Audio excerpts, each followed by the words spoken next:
Hello everyone and welcome to another Cosmic Taverns video. You know how it goes. This is already another episode of the Katsu campaign, aka I don't think we have a proper name for this campaign. I think about it. Okay, hold on, wait.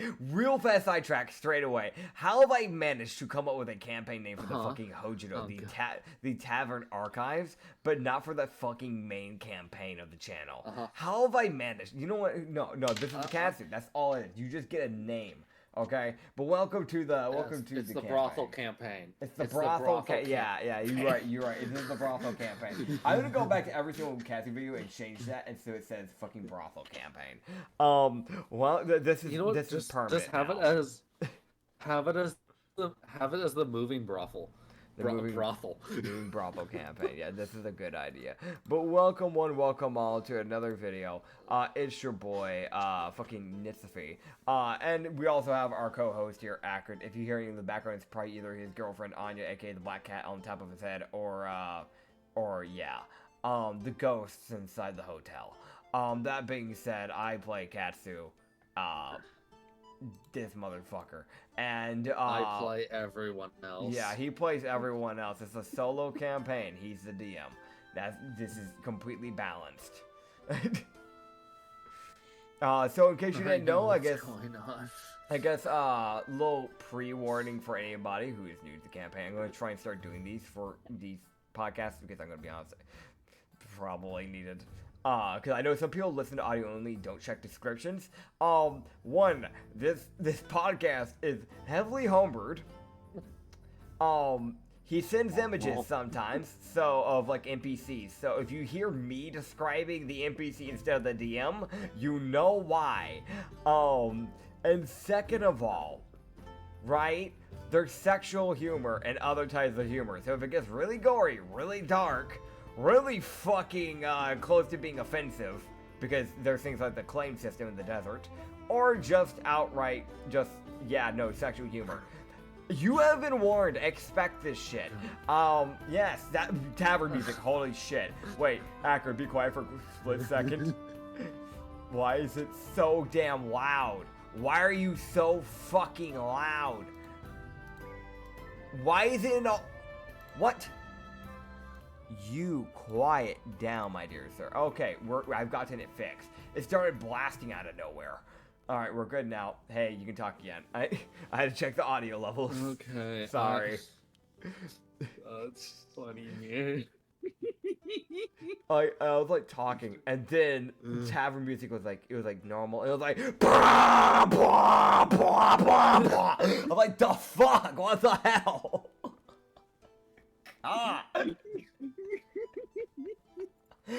Audio levels went brr. Gosh damn. For those who don't know, this is like edited on the fly, aka as the video goes on when it comes to the audio. So just expect a shit show. Yeah, see, we don't have because Nit have very aggressive schedules when we have to do things. I don't have time to edit. Yeah, we don't do things that are productive. Well, we do. I do at least. I'm the one who knows how to edit. Problem, I don't have a lot of time to actually edit these things. And we also make like 2 to 3 episodes a week. So I really don't have that time.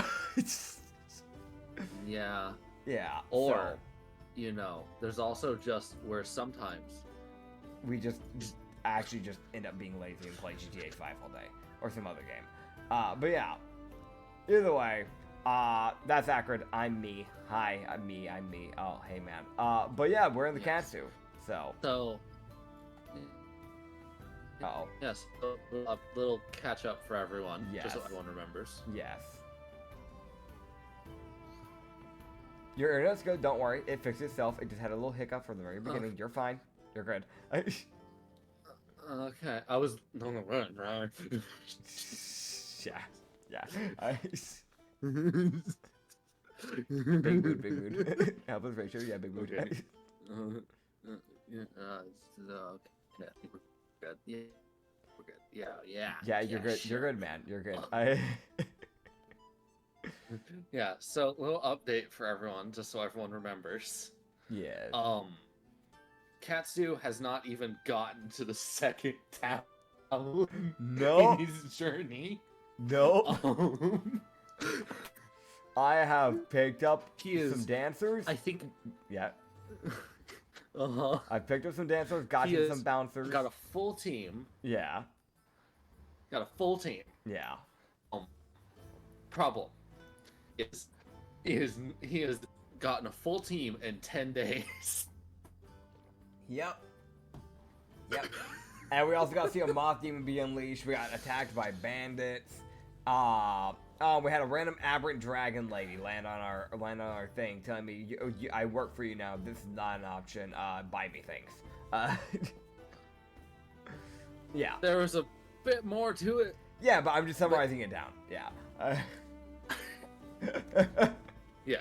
The caveat with her is that essentially Katsu will make any and all money she makes because money is no meaning to her. But Katsu has to spend money on items. God. Yeah, no, you really went somewhere. I'm gonna refresh it because I know what you're gonna say, Katsu. In case for those who got confused by the little bit of the cutouts every now and then on that little bit there. Basically, there's a caveat. All the money she makes goes directly to him. He doesn't make a portion of the money. Normally, he gets like 40% from the other dancers. She gives him all the money, but he has to buy her stuff every time they stop by like a town or something like that. So it's that thing like she makes him a lot of money, but there's also a lot of money that's gonna be being put directly into buying items for her. So, yeah. Yeah. So it kind of there's also just a shot he get. Yeah. So he could go and spend like 20 gold on like a really cheap item. Yeah. But she might notice that it's cheap, which wouldn't make her happy. Might upset her. Yeah. Yeah, it might upset her a bit. Yeah. But if she gets if she gets like 50 people, yeah, he's gonna make money. Yeah. I mean, honestly, I doubt I'll be buying anything cheap for her. Most likely, I'm gonna take care of my people. Katsu normally he's not one to go skimpy on taking care of his people when he actually has the money to do so. So, dude, it's only gonna take her 50 people to get you $1,500. God. Because she charges people 30. Damn. So it's that thing of like, but also because of how exotic she is, she will get people. So hell yeah. She's also the other people might start increasing their prices because she's around. Yep. Fair enough. Just so it's normal. That's fair. Actually, let me see if they do that even before they get into town. That's So does Mia raise up her price, aka the bouncer? She might raise it to 70-12 instead of 6. That's fair. Hazier, my man, listen, if you want to make some money on the side, you can, but that's really up to you, man. He would kill so many people. So, like, if someone was to die while having, the dirty, he's an option. Yeah, sure. Okay, so Laura increases her price. I mean, if you think about it, right, well, while you do that in the background, there's so many people that probably would want to die in your world, because it's a pretty fucking depressing world. So honestly, I can see some people buying that. Yeah, it's that weird thing of like, there's a lot of bad shit that happens in my world. It's really sad. Yeah. Like, my world is very unforgiving to those who don't have the strength to back themselves up. Yeah, I'd say it's more in fact, it's just a giant train wreck. Because it's one of those things, I'm not insulting your world, it's more the fact of it's like, people is like trying to live normal lives. That one random guy that kicks down a door summons a fucking demon and it causes chaos. Hey. Yep. Yeah. Yeah. But yeah. People just trying to live, man. Yeah. Also, just so everyone's wondering, they are like an hour away from town. Yeah, we literally stopped right there. So yeah, I'm gonna walk into town. Right now. Okay, so you're walking next to the carriage. Yeah, okay. yeah, because I always drive. Katsu abandons Yeah, because Katsu abandons the carriage and so, Mia crashes it into a tree. Yeah. So you know, like GTA 5, he's like holding the reins and he's like, it's just like a whole thing. He's like, fucking, I got this. It just jumps the fuck out, goes tumbling. That doesn't happen. I'm not actually doing that, but yeah. No, you are. What the fuck? 55. You take 55 bludgeoning damage. So I'm dead. I don't even have his sheet up. Why don't I have his sheet up? I'm so prepped and ready. Yeah, no, I die 3 times. I have 12 health. I'm level 1.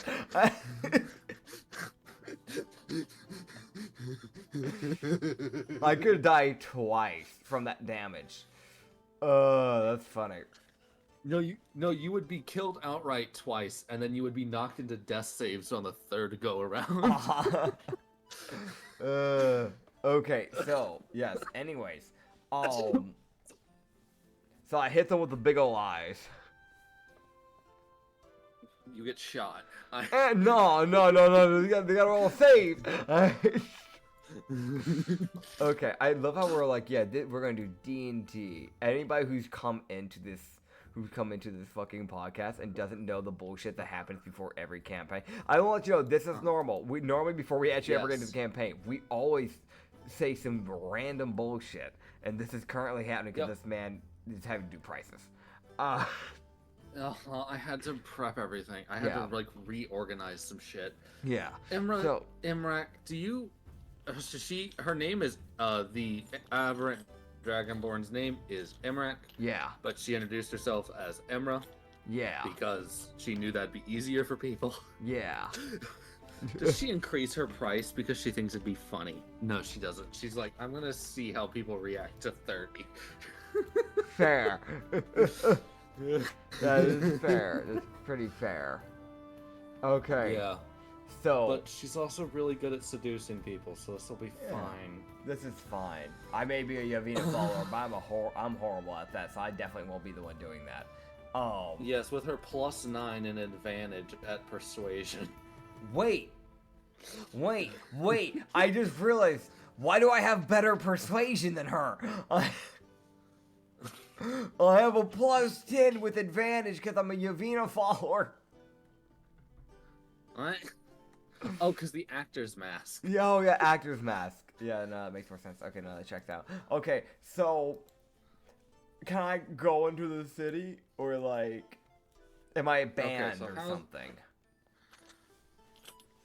You're too horny. Go to horny jail. I haven't done shit.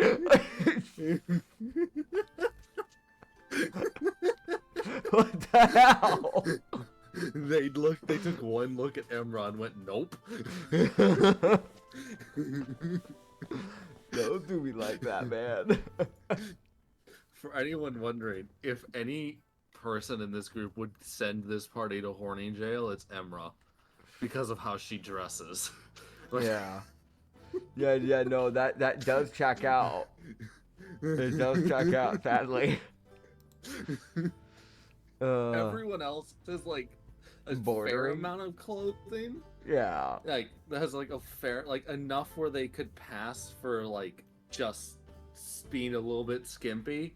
Emra just decided, fuck you. I mean, if we're gonna be honest, there's 2 people who are also kind of crossing that line. Hazier, because he literally does not have a shirt. And then Ronrick, because man, it's Ronrick. He's definitely not wearing a lot of clothing and fur. I don't know what you're on about. No. Honestly though, actually Hazier is kind of there as well to a degree if you really look at it. Oh yeah, no, Hazier is definitely there. It's that weird thing of people don't judge him for his clothing because the electricity from his body, even from his pants, it like kind of seared his pants a bit. So it's that thing of he just doesn't bother with a shirt, and no one gives him shit for it because it's the thing of he can't control his own lightning. It's completely fair. Okay, so and Emra's in a similar stint of like if she wore like proper clothing, it would fuck with her wings. Yeah. So she doesn't. It's honestly understandable at the end of the day. It's kind of like how I've got no excuse. I just have a dress. I can't really say shit. Yeah. Yeah. Yeah. I'm just But a to bartender. continue. Yeah, not even a bartender. I fucking rune You shop were owner. rune shop. Yeah. Rune Yeah. shop clerk. Not I've- owner. Clerk. I'm used to being stuck as a bartender, honestly. Yeah. Okay. Yeah, you would. Yeah, but you guys would walk into Asheborne. All right. God. Okay, for anyone wondering, yes, this is normal. I'm sorry, it's taken us. No, I don't have 15 the clock, minutes. But 15 minutes to get into town. Yeah. Yeah, but you guys would head into town. Yeah. Or you guys would get into Asheborne, and I will go ahead and send this in. Asheborne. There you go. I sent it as a reply, so you can go and see all the stuff. All right. So let me see all the stuff. So you sent this in what bit? It's in D&D visuals. It's the same place I put all the other. Okay, I see. Okay, so in Asheborne, we have some taverns, which is the Broken Heart, the Abyssal Brew, and the Tea Kettle.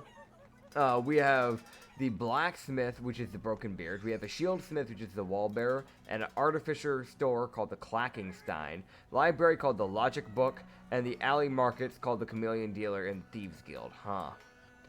A little sketchy about the whole Thieves Guild bit, but that's fine. No, that will end tragically.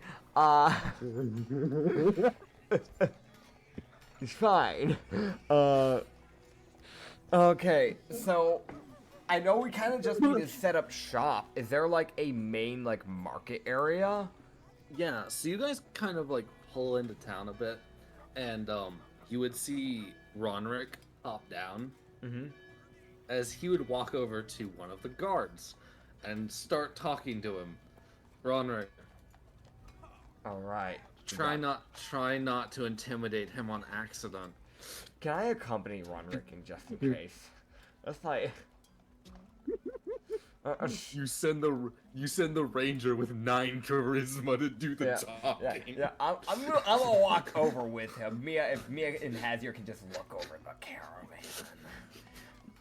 I'm gonna saunter over. Yeah, you would watch as Ronrick walks up to this guard, and it's immediately that thing of Ronrick just by his like body posture alone. It's not. Katsu knows there's no stopping what he's about to say. Oh god. So he just is the thing of Katsu sees the body posture and is like, oh fuck, he's about to say something. And Ronrick walks up to this. Now, for those that don't remember, if I remember correctly, and I want to check this. Yeah. Ronrick is 5'10". Yeah. He has a 5'10" Lupin Khajiit. He walks up to this like 5'8" human, like samurai. Yeah. He walks up and goes, "Where the fuck can we put the carriage?" Katsu, am I gonna have to roll a persuasion check to help him? I want to mention, with his dirty 3 in persuasion. God. And then with my dirty 20 in persuasion, I just kind of peek, if I may be so bold, I kind of peek my head like from behind him as like Katsu is only 4'1", just kind of peeks his head like behind him, just goes, I have a business. I think what he meant to say. I think what my dear friend meant to say is, can we set up somewhere? I want to mention, Ronrick on accident with his dirty 3 in persuasion. I forced him to roll an intimidation check because it's unintentional. With his dirty 19 in intimidation. How's this guard looking? Guard. Oh my god. Yeah. So, because the Ronrick rolls off of his constitution for his intimidation because it's mainly just body posture that people roll off of when it comes to being intimidated. Fair. The samurai isn't all too phased. Yeah. He's a bit put off by Ronrick, but it's that thing of he's like, I don't know what the fuck you are. Like, it's that weird thing of the guard's never seen a Lupin Khajiit, so he's just confused. You can thank his mom and dad. Yeah, so he's just like, yeah, you can park your carriage over there. Try to stick closer to an alleyway or something so you're not blocking the main road. I'm gonna turn off this damn city ambiance. For some reason, all they have in the city ambiance is a bunch of pigs squealing, dogs barking, clanking, it's like they're live editing, folks. Live editing. I was like, I want to have it feel like the town's alive. I've had it go for like I think the past 5 minutes, and the longer it's gone on, the more I've realized there's a lot of clanging. Why is there so much clanging? Why does it sound like they're opening up a gate every 5 seconds? Ambience, man. It's supposed to be real quiet. Yeah. Meanwhile, the ambiance. Fucking. I can't even hear it. That's the best part. Yeah, he can't hear any of the music or anything in chat. So as far as he knows, it's dead silent, but it's not. It is. But yeah, where'd he say we could? Oh yeah. So he would point y'all towards the more like central area that's got like most of the shops, and he would kind of say stick closer to an alleyway or something. Okay. Kind of park up in an alleyway, That's just fair. so y'all are not blocking any of the main roads. That's fair. Yeah, he would just thank him and just let him know, like, well, if you ever need to, get a little bit of release, a little bit of stress off whenever you're off your shift, feel free to stop on by. It's good entertainment. All right. I bid you do good, sir. Roderick just grunts and walks off. Is that thing of he's like, I'm never talking to people again. Because we just kind of look over and just kind of go, you tried.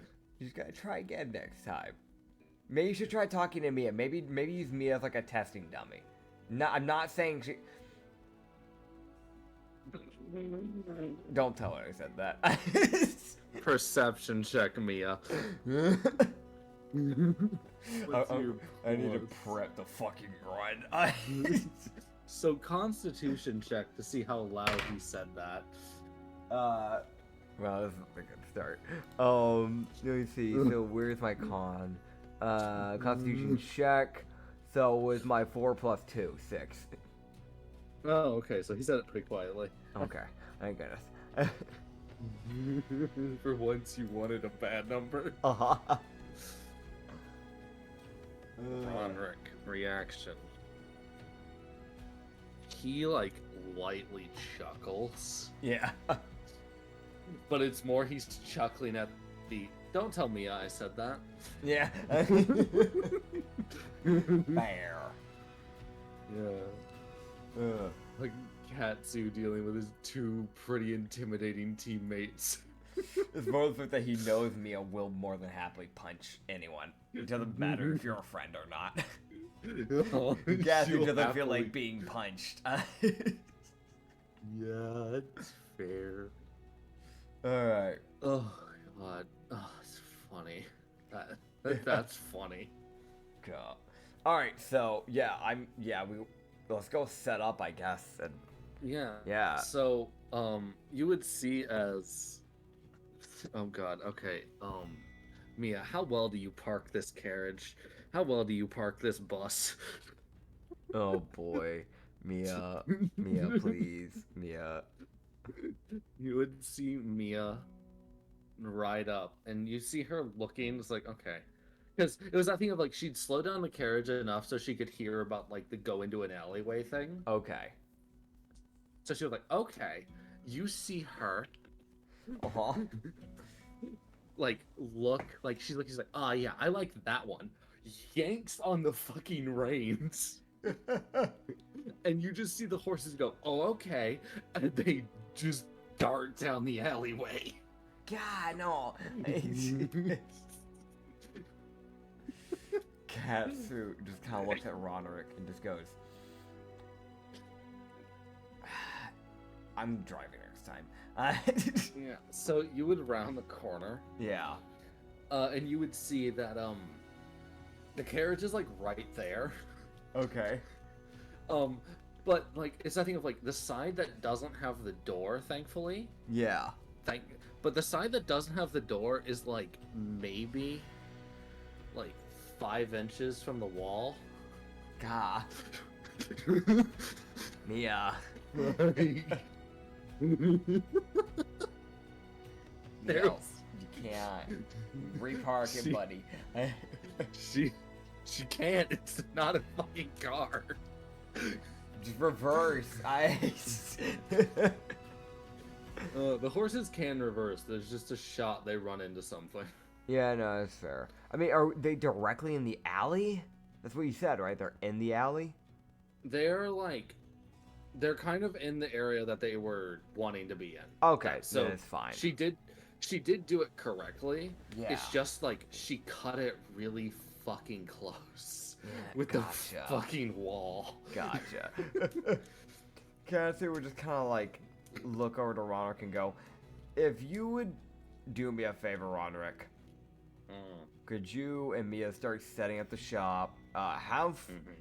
Have Alora try to start attracting customers, like Emmerich and Alora, all the other dancers. Just have them stand out there, try and attract some customers. I'm gonna go get another caravan for us. You want help? Are you down for it?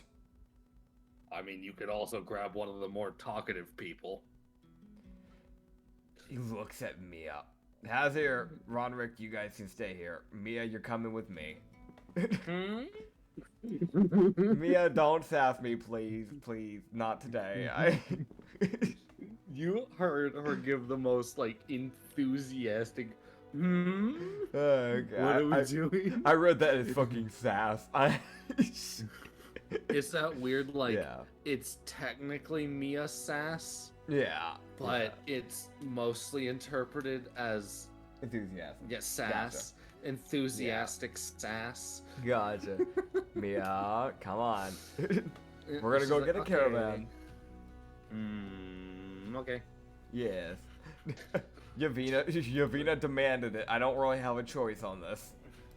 Yeah, so Ronrick and Hazlier are gonna watch watch everything and make sure things get set up properly. Okay. You see Alora and Inula like wander off a bit closer to the middle of town, Yeah. and Emra just kind of hangs out near the carriage, just essentially like bouncing side to side. Essentially, just by standing there, she's getting people's attention. Fair. Because it's that sad fact of she naturally catch people's eyes very easily. Yeah. Simply because of what she is and how she looks. That's fair. She literally dresses like a stripper, and Yep. she's got it going she for uses herself. her body. Yeah. She uses her body physics to her advantage to get people's attention. Yeah. I can see her doing that. That's fair. And It's then also because she knows she's working, so she's like, all right, yeah, might as well do my job. might as well. You know, you just got Paid to do this. you try and get handsy. Then not only will she kill you, but there is a lightning human monk and a wolf that is basically watching you. They will kill you without hesitation. Yep. Yeah. So you guys would head over to the stables, which are like, uh-oh. every time he's like, all right. Uh-oh. Oh boy. Which is like, Hello. which is Are we good? like, yeah, hello. Which is Which is- like, Which is like. So, shut. It's fine. Yeah. I was getting back to it, but every time you said that, I was like, let me fucking start. damn Which it. is like. So, this is the unfortunate thing for Katsu. Every time he's like, alright, I'm gonna go to the stables, Yeah. he looks around. It's on the other side of the fucking town. Bruh. I guess we got some walking. We can look around at the crowd, I guess, while we walk around. Yeah. So you guys would be walking Yeah. through town. Yeah. It's just you and him. It's just you and Mia. Yeah. So it's a bit like you guys aren't as like standoutish as some of the other people are. Yeah. Because other than Mia's like slight clothing damage, she dresses pretty well. Yeah. I know Katsu takes care of himself pretty well. Yeah. You guys would be walking. You guys would get to see two samurai dueling, Okay. just kind of off on the side. It seems to be more of a friendly duel Okay. because they are like when they do actually swing, they do stop their blades before they hit each other. Yeah. So they are going out of their way to avoid actually harming each other. It seems to be more for practice than anything else. Fair. I've got a bow. Yeah. So there's a yeah. Roderick has a long sword, so he could duel them if he wanted to. It just doesn't. See, He's not here. Oh, I have short swords. I forgot about those. Mia has. Oh my god. I forgot I had them. I've only fought from like far range, so I just kind of forgot I had them, honestly. That's fair. Yeah. You would see one like slightly weird person Okay. walking around. Okay. You would see him like exiting a tavern. Okay. You would see him exiting the tea kettle, which seems to be a bit more of a not so much high class, like upper class, but a bit more of the like bit more standard-ish, like normal upper class kind of Yeah. tavern. Gotcha. Probably more like for travelers than like Gotcha. actual standard people. But you would be seeing this guy, and I will be sending all of this in D&D visuals Fair as enough. I normally have been. Yeah. So you'd be seeing this guy walk out. Bard man. We're looking at a like red tiefling. Very well accessorized is what I would say. Because he has a like long red tail that has like instead of like the like pitchfork tail or like the like one like sharp end point on the end of the tail like most tieflings have, he has like a prong. So it's just like it like splits like a tongue's like a snake's tongue. Think of like that. But he has like two like decently sized like golden rings that go around his tail as well to kind of accessorize it. Like brownish trousers with armored knee pads. Very well taken care of, like pioneer-esque, like dark brown shoes with like the golden locks, if that makes sense, to like keep them buckled together. A like dark blue, like I'm guessing it's probably a cloak that he has tied around his waist. But it's like a dark blue, Yes. kind of tattered. Brown belt. Brown vest, sleeveless by the way, but he has a armored shoulder pad on his right, but not on his left, and then a like blue scarf with a popped collar on his vest. Oh yeah, long black hair, and his horns kind of just go backwards and kind of wrap around his head, almost like a crown, almost. Yeah. Yeah. You would see a like book floating next to him. Yeah. So, which is it's I think if you can see a music note on it. So it's that weird thing of like he's like a musical wizard. So Yeah. maybe it's that weird like you are weird. But you would see him Yeah. kind of exiting the tavern as he starts walking down the street. As you would be able to tell as you would see him essentially like head for this shop and then head inside. To be honest, As you would see yeah. him. Yes. Yeah, no, keep going. You had cut outside. I know you're still talking. Yeah, that's fair. You see him head into the logic book, which is the library. Okay. So he's probably looking for something. Gotcha. I might go check on him because I'm thinking right now with the caravan, I'm gonna have to get more. Like we have enough bouncers to kind of handle what we have going on right now. With the one caravan, and we probably have near enough for 2 caravans. Like if you have 2 people for each caravan, right? Then we'd have Mia and Hazier, and then we have Roderick and myself. Actually, then we might not need a bouncer for a while. Cause we're also gonna have the robot coming in pretty soon here too. which it'll probably just walk alongside the carriage. Yeah. I don't think I'm gonna bother him if that's the case. I don't think I'm gonna bother him. It's that thing of like, there's definitely room for like an extra bouncer on each carriage.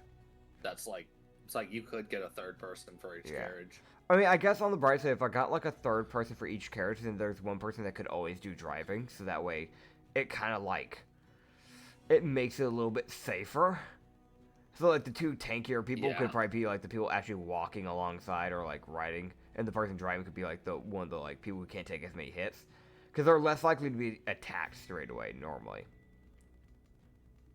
Yeah, they usually go for the one that's not driving, because the driver has to like put the reins down and get up. Yeah. To do things. Yeah.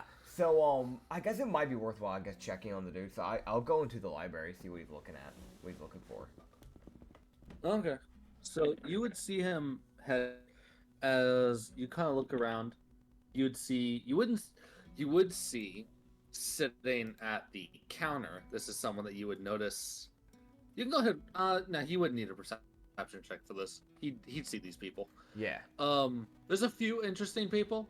Mm-hmm. But you would see. Okay, where is it? There, I had it. There it is. There you are. There's the image. You would see this person working at the library desk. Okay. It's a sleepy fennec. It's a sleepy think of like a kitsune. So we have a race that I kind of homebrewed out because I wanted to make another form of the kitsune people, because fennec foxes exist. So you're looking at like a fennec fox person, very sleepy, like very like murky green jacket that has like an orange stripe and a like at one point like there's also like a whitish like beigeish stripe that goes down the sleeve as well. Very, very sleepy person. Like, it looks like they're about to pass out type of deal. Hazel eyes, light brown hair, that's pretty long, and palish skin to a degree. So they're probably not from the desert area because of their skin color, but yeah. Yeah. Yeah, so you would see her working at the counter. Fair. That's fair. I won't bother her, but that's fair. Yeah. Let me see. Was this? Oh God. Okay. Yeah. As Katsu would keep looking around, like when he walked in and saw her, she had her head up and was like looking at a book. He looks around. He looks back. Her head is down, and the book is just on its side. Katsu, buddy.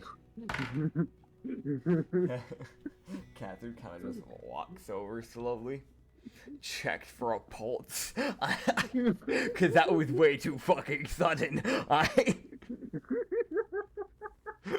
So I don't know how it was like where someone's like someone's like holding a book, and then their head goes down, and the book just kind of falls to the right or left. Yeah, but that fucking quick is concerning.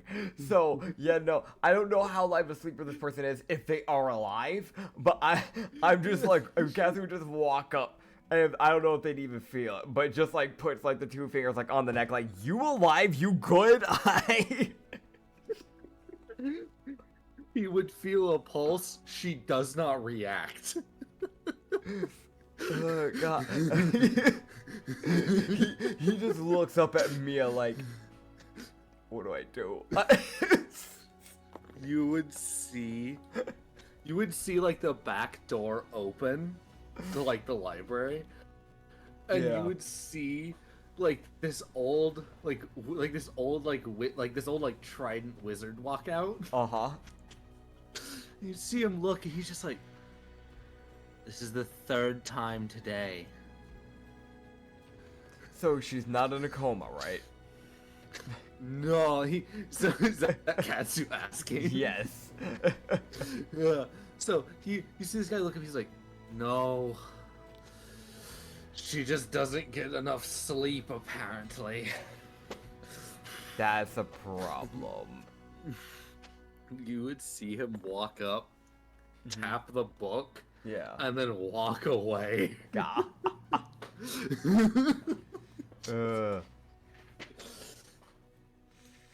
So she's working at the library, is what I understand. Yes, she is like the library clerk. It's one of those weird things of like, it wasn't much of an insight to tell she was bored senseless. Gotcha. Which probably why she's falling asleep so aggressively. I might come back to her in a bit, but I'm gonna go check on that guy. Where's he at? I'm gonna go search for him, I guess. Yeah, so Yeah, you spread would out. wander around a bit. Yeah. So you would walk around a corner, and you would see him essentially. You would essentially hear him as he is talking to someone, as he would be like, "So did you find everything you were looking for?" As you would hear another person respond, yes, I have. I think we're good to go." As you would see this guy, who is talking to the tiefling. Okay. I know this character. So we're looking at so this is a PC character's picture from a like distant realm. We did an alternate universe campaign where there's like an apocalypse thing going on. So I don't know if this is the same character's name because this is my PC in that world, but this should be Karik, who is supposed to be a conjuration wizard priest of Cryon. Okay, it is. Great. So he's got from what you can.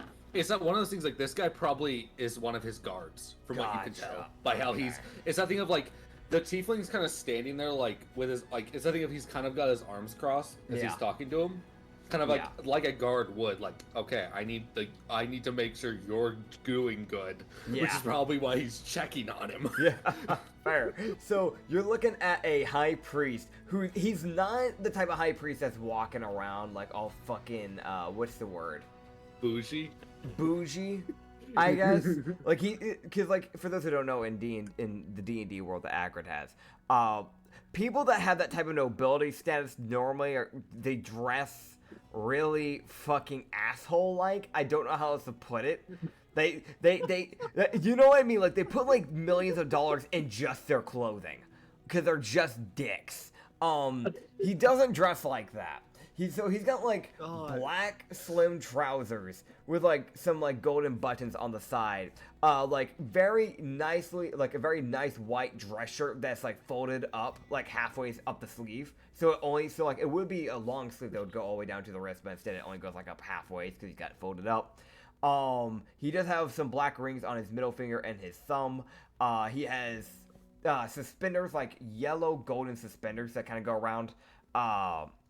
Has his main colors that he uses for his dressing style is black, white, and yellows. Kind of like I don't know what you call it. It's not like a bow tie. It's like a black ribbon with like a yellow medallion. Bow tie? Not a bow tie. I don't know. I never know what to call these things. Think of like the everyday like 1980s mayor. They always had that little like black thing that's like wrapped around their neck. It's like it's like a bow tie. I think is what they're called. Okay, bow tie. I looked it up. Okay, yeah, bow tie. If someone in the comments wants to correct us, we're trying here. Yeah, you can correct it if you want to. Oh yeah, by the way, golden. He has a golden chain on each side of his hip that kind of connect like off like the edge of the pants and into his pockets. Besides that, he wears a black he wears a black cloak that instead of having a hood, it just has like a pop collar.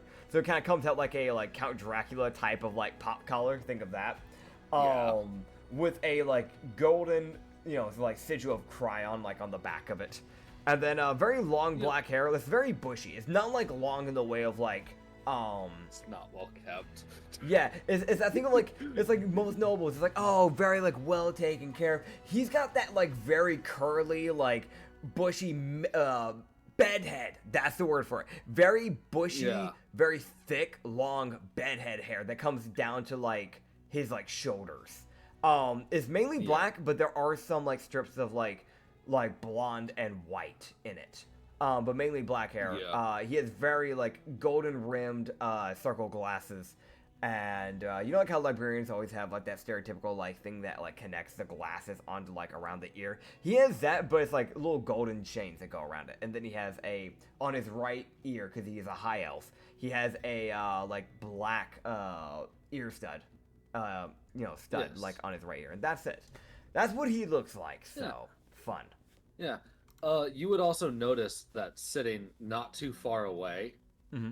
who's like it's someone that's probably like it's probably one of this guy's guards Yeah. who's like keeping him like safe. It's something of it's like you guys walked up on this guy like from his back. So you guys immediately saw like Katsu immediately saw the symbol of Cryon Yeah. on this guy's back. And he would see this guy sitting in a chair like 10 feet away maybe, Okay. like just watching. Oh, so we're looking at probably what is a human, could be a mycelium disguised, or it Oh my could be I'm trying to think, like, it could be a half Duergar as well. There's a shot, but we're looking at like probably a human, grayish hair, kind of slightly unkept. But like he's got like medium cut hair for guys, if that makes sense. Like if you call it medium cut for women, it'd be completely different length, which I think is stupid. But medium cut hair for like a guy type of deal. Like it's like it kind of like poofs out in little random areas, but it's mainly pretty well kept. Think of like normal like anime medieval like armor. That's kind of what you're looking at, just without the helmet. Just a lot of like iron like paddings on like multiple areas, like on the shoulder pads and like the elbows, that sort of area. But then overall, the rest is just kind of like leather bits. He has a dagger strap. He has a strap that goes around his chest and on his back. On the back, he has two swords, and on the chest, he has like a dagger that's kind of sheathed as well as like a little pouch, which probably has like money or something on it. But yeah, just think of like the stereotypical like anime knight that you always see in anime all the time. That's really what this man looks like. Yes. Very simple. Yeah. All of these guys is that thing of like you could now like now that you're a bit closer to the tiefling, you would be able to notice like he is also wearing like a necklace that probably is a symbol to Cryon. Yeah. The knight guy has a Cryon sigil. So it's like, okay, we're dealing with people who follow Cryon. Yeah. Yeah. We're dealing with a wandering priest, apparently. Yeah. Okay. And that a high priest. But yeah. Yeah. A normal priest wouldn't have guards. A high priest would. Yeah. It's like, I'm just a normal priest, 7 guards with spears. Yeah. But yeah. Katsu would see Kara, like, could see the priest, like, look over his shoulder. Mhm. Is that, like, slight bit of, like, he heard footsteps coming up, and he was like, Yeah. oh. Like, Yeah. he just kind of looks like, who? Fair. Yeah. So, So? kind of boxed into an interaction with this guy. Great. Because the guy noticed him. I fucking run now. Yeah. From what you can tell, the guard that was sitting Yeah. noticed you. Yeah. The tiefling hadn't yet. But the high priest noticed you. Fair. Which then the tiefling notices you pretty quick afterwards. Because he sees the fucking high priest look past him. He's like, huh? Yeah, so What's happening? So it's just like you just look over at like a bookshelf area, and there is just 2 big eyes and 2 ears peeking over. Like you don't see the rest. Yeah. All they see is like the eyes and up, just peeking around the thing, going like, "Oh shit." Yeah. That look of like, "Oh, what's that tiefling do?" Oh Oh. no. I should be here. Well, I'm in a library. I could try to hide. Is that weird thing of like I know it's a thing of like it's like, but why? But also, I didn't expect to be dealing with a high priest. That's fair. Is that weird thing of like the tiefling? Is that weird thing of both of this guy's guards look pretty normal? Yeah. So, is that weird thing of you? It's not much of insight to realize this priest isn't like super stingy. Which Yeah. is probably has these guys as his guards. Yeah. These probably aren't his only guards either. Yep. It's probably the other two are resting. Yeah. If there is more. Yeah, he would just kind of like look around the corner, and you just hear Katsu just kind of go, "Oh, that's what the tiefling was going to," and then just you just see his head disappear.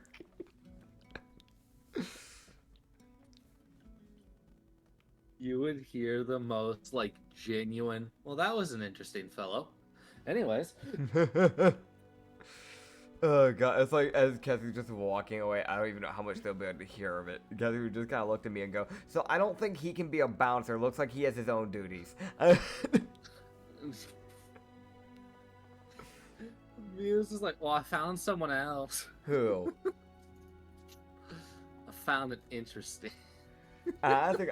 Okay, you have it interesting, and I think I found another dancer. So who's your interesting?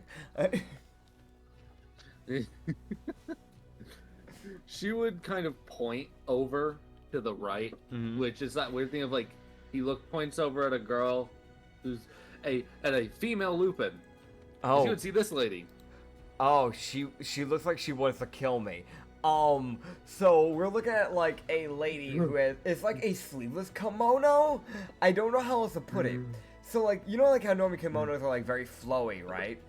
It's like that, but it's really just missing the sleeves. It's a very white furred lupin lady. She has a similar thing going on with like what Roderick had going on with her snout really doesn't go out much. As a lupin, which is very odd, so she might be half Khajiit, honestly, as well. I wouldn't be surprised. But, a very thin but well-built, lupin lady. We're looking at, like, very white fur, long hair that's kind of put up in a ponytail that, even with it being in a ponytail, it is still, like, reaching down to her hips. We're looking at, like, by the way, her ears start off white on the beginning bits, but as you get closer to the tip, it goes, like, to, like, a charcoal gray. Like, that gradient change to it. Her face, like, the bottom, like, bit of, like, the, like, underneath the eyes, getting close to the nose, and then down is white, but the nose bridge area, and like and then kind of like divides up like right underneath the eyes and upwards is like gray, like a very light gray. We're looking at like a white kimono, sleeveless, with a like kind of like a very light form of a breastplate, kind of like strapped around her like, you know, like chest. I really don't. It's that thing of like it's a very very light form of armor. Like it looks like she has a bracer like on her right arm, but not on her left arm.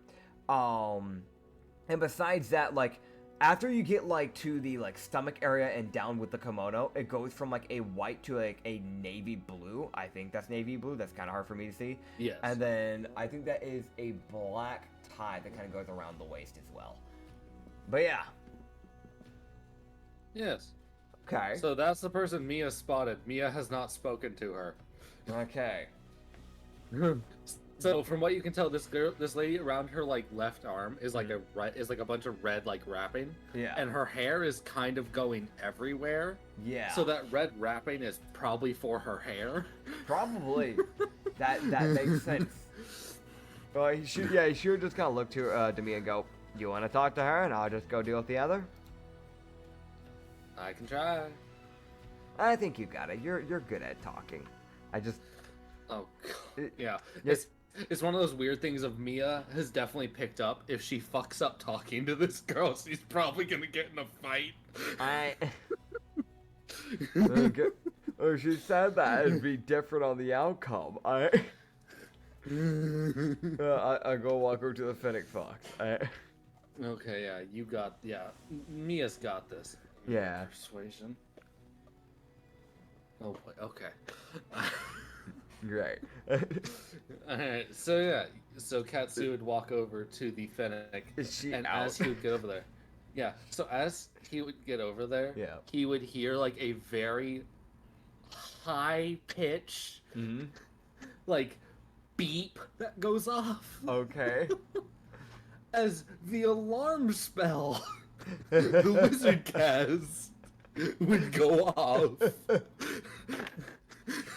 I'm gonna be honest with that, even Cyril Katsu, because Katsu also wasn't expecting that. Yeah, no. Katsu kind of just like fucking braces himself. Like, the fuck is that? Kind of like bring up like both of his arms, like ready to fist fight something like out of the movie thing, because like that is alarming. You don't expect that in a library where everybody is quiet. Yeah. So the thing was, is it was in a very enclosed area. Mm-hmm. It was like a very like it only affected like a 10-foot area. So Katsu was like 7 feet away from her, and he just hears like a very high pitched beep that goes off. Yeah, that wake her up? Yeah, you would see her wake up, and not only does she wake up, but she yeets the book skywards. Oh god, that sounds about right. You would what the hell? Okay. You would see like a raven, not really a raven. It's more like a falcon. Okay. That like kind of like swoops down and grabs the book. As you would see it fly down, drop the book, and then fly back up to the upper level. Okay. So, it's that weird thing of someone's falcon caught the book so it didn't fall. Okay. So, I don't know if Katsu would look, because the falcon does, like, it swoops down so he can see it, and then it, like, darts back up. I think I'd watch the hawk. Because that's why you bring a pet into a library. It's kind of weird, champ, but you know. You'd see this guy. The falcon would land on his shoulder, and then it would just kind of sit there. I'm surprised he was allowed to bring the falcon in, I'm going to be honest. From what you can probably tell, it probably was that thing of the falcon probably just flew up to the second story. Yeah. And if anyone tried to remove it, it probably bit them. Fair enough. It's that weird thing of, like, you can't really stop a bird.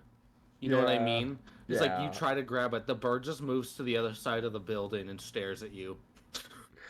I don't know if you've ever tried to get a bird out of a building. It is a pain in the ass. I haven't. By the way, we're looking at a human male, black hair, put up in almost like a man. I say more of like a man bun. But like, yeah, it's very well kept. Yeah, man bun is what we're looking at. Think of like Viking wear, and the fact of like it's very heavy set like armored jacket. Like dark browns and light browns kind of mixed in with like the white undercoat like shirt that is mixed up with it. We're looking at the hawk, which is just pure white. 2 swords on the back. I don't see what the pants look like, but yeah, so just like very heavy coated and armored jacket with like browns and like blacks basically. He's got like a brown like coat that kind of covers like his lower body that like his armor kind of goes on top of, so it's like that undercoat type clothing. Yeah. So that's kind of what he's wearing. Gotcha. I will set this just in case you choose to interact with him. Fair enough. Man's got eyebrows. Fucking razor sharp eyebrows. That should be duly noted. Also, he has 3. I realized he has 3 kunai on his right hip. Yep. Not someone I expected to have kunai, but you know, whatever rocks his boat. They're probably not his. Probably not. It's the Hawks. You just see the hawk just start tossing kunai, like just fucking Popeye style, like eats like a can of spinach, gets like fucking beefy ass wings, and just starts beating the shit out of someone. You know what I can see? It grabs the kunai, flies overhead, and then drops them. God, like a fucking bomb. It's like, oh, have you ever heard of stab? Yes. God. But yeah, so we really only need one bouncer from what I understand, because technically I am technically a bouncer. So if we get one more bouncer, we'll have 3 for each card. So I guess we'll see how Mia does with her person, and if not, we might go for that guy. But yeah, I'm gonna Catherine just kind of like watch that, look over to the Fennec. She's asleep again. Katsu just kind of chuckled a bit. And just kind of tries to whisper, "Hey, hey." She shoots awake. Okay. She's just like, huh? What? Huh? Oh, welcome to the Abyssal. Nah, that's not where I'm at. Hi. You're at the tea kettle. You're at the tea kettle. Am I? No, I'm at the library. You're right. Kathy's just fucking with her at this point. From what you can tell, she genuinely was confused on where she was for a moment. Okay, yeah. It's the most like she looks up at Katsu and her body starts like leaning to the left and she like kind of rights herself. She's just kind of sitting there. You just go, "So you're working for me now, right?" Huh? Yeah. Yeah, I don't know, mate. I don't know. I mean, like, we talked about this. You don't remember? Don't gaslight me. I know. I'm sorry. I just wanted to see how awake you were. I wanted to test you first. My apologies. She's like, don't gaslight me. The wizard tries that shit with me doing shifts. You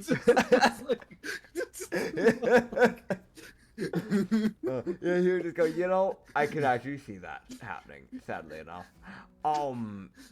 It's the mostly she's like, don't you fucking try shit. Don't. Yeah, because you just kind of go, either way, on a more serious side, would you actually like to try something different for once? You seem a bit bored here, but maybe that's just me. Oh, me. He kind of just squints his eyes. He just goes, "You were asleep multiple times when I've passed you." Oh, yeah. I could get you a Does job it that pay? would pay well. It pays well. And it's traveling. And you get to sleep a lot. Deal. Yeah. Just says deal. She doesn't even ask what she's doing. He just looks at her. He's like, you don't want to know. You not want to know what you're. What am I doing? So. What am I doing? It's entertainment. We're traveling entertainers. Okay. Think of dancing, but private dancing. I'll be perfect for this.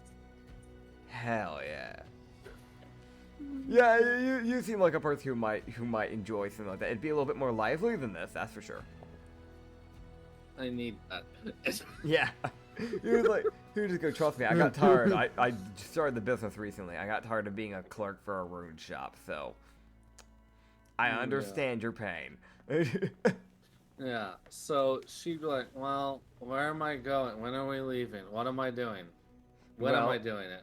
Go ahead and give your 2 weeks. Not even 2 weeks. Just go and tell your boss you quit, I guess. One of our bouncers is right over there. Yeah. You see her stand up, walk over, open the door. Fuck you. Shuts the door and walks away. Great. I want to mention you would watch as not 5 seconds later, you would see the door open. The most confused, like, lean around to look out the door. Like, what did I do?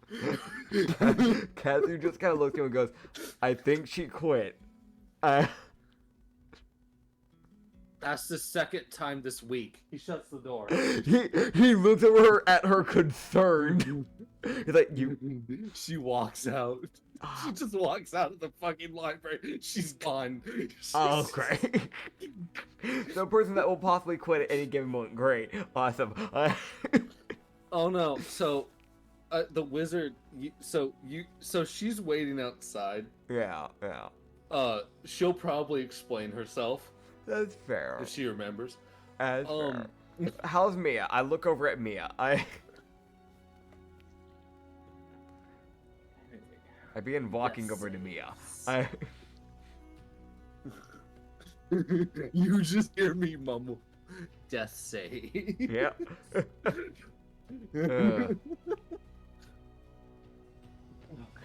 Yeah. Okay.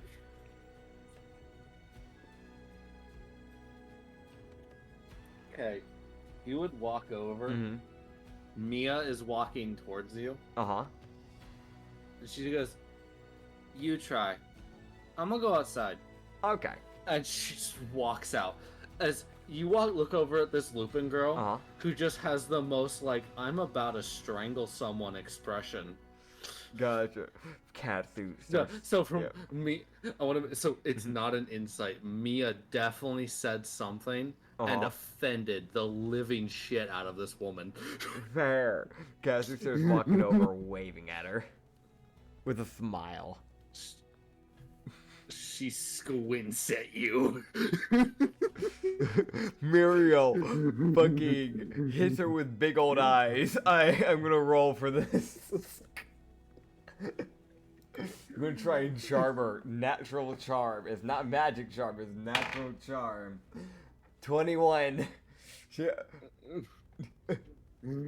Is it a DC? Is it Oh a wait, DC no, it's a save, save. or- Never mind. So for some reason, when I set up the Tanuki race, it set it up as a to hit, even though it should be a save. It's a charisma save It of does that 17.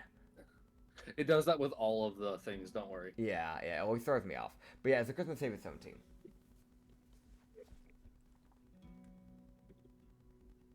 As she just sees Katsu just like you see his eyes like dilate. You know, like that very it's that very like puppy Yeah, I dog know. eye. Yeah. Yeah, big old Yeah. eyes. You see her squint, and then she just goes, "That doesn't look good on you." Katsu just kind of you see Katsu just go fucking sad and walks away. She's like, "No, it's fine. How can I? What do you? Okay, are you with that Khajiit? Not Khajiit, Tabaxi girl? You see Who Katsu called me a? Yeah. You see her just go? Are you with the girl that called me a ferret?" Katsu slowly, who was dragging his tail as he was walking away, slowly turns around, like turns left. Doesn't even fully like do a full turn, does like a half turn. Just kind of like that. I just want to let you know, for a Tanuki, that's insulting. That is a slightly racist thing to say to a Tanuki. I want to mention also, it's that weird thing of she's technically charmed, Yeah. but it's that weird thing of she's still mad. It's fair. It's fair. It's that weird thing of like she won't punch you, probably. It's Great. that weird like it's that weird thing of like he achieved his goal, but he's still dealing with an angry person.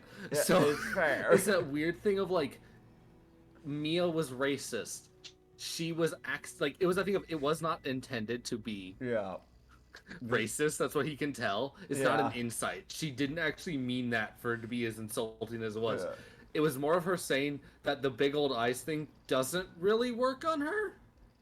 Fair. But it's that weird thing of it's like persuading a pirate captain to like let you stay on the ship type thing.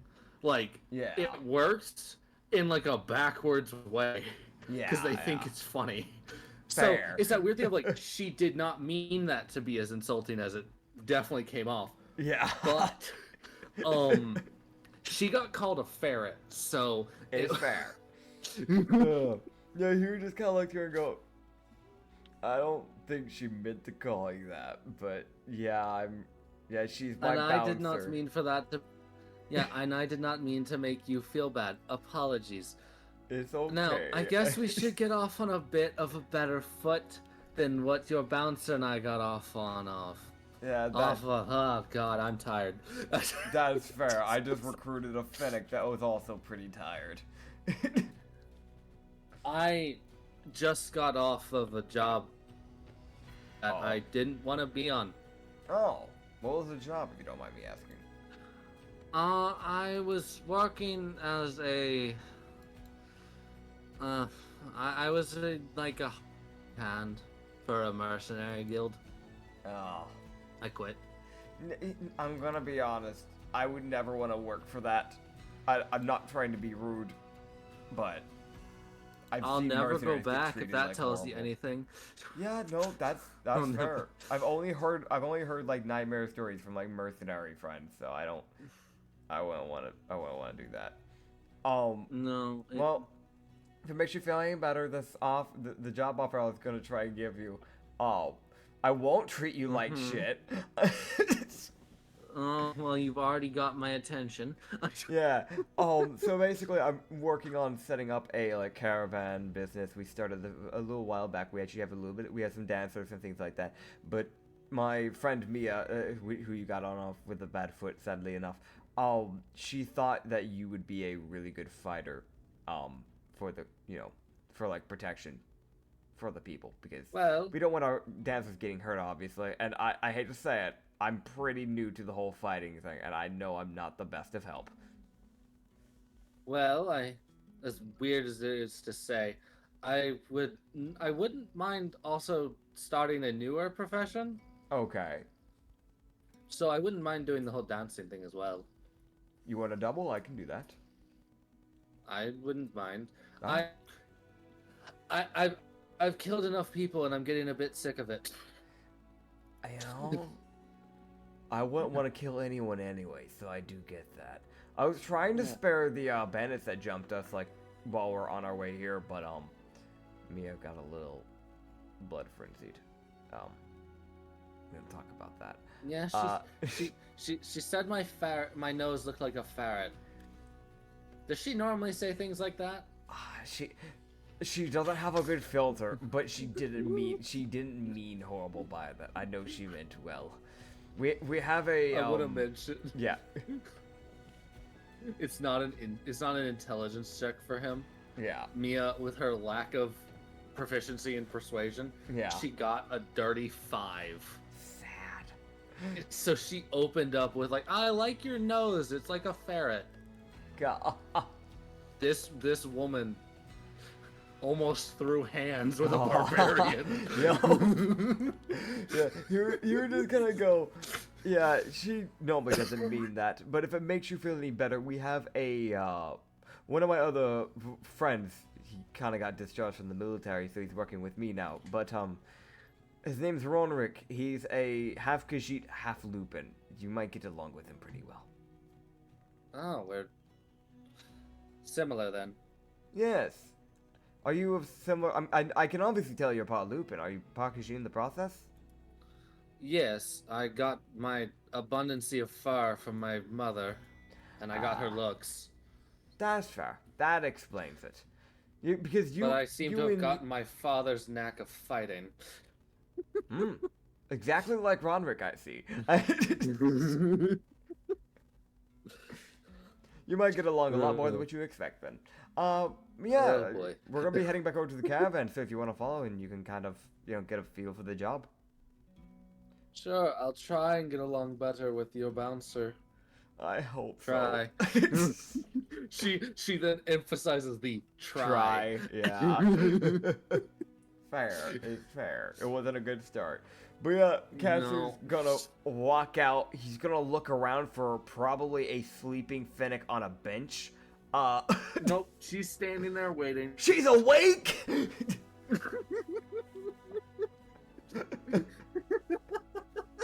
Oh my god! Also, the Lupin lady would introduce herself. Yeah.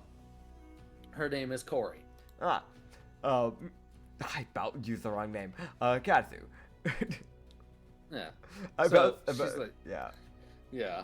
So she'd walk out. As I want to mention, you would see Mia is like it's that weird thing of like it's that weird thing like her ears are flat, like she's got that look of I fucked up.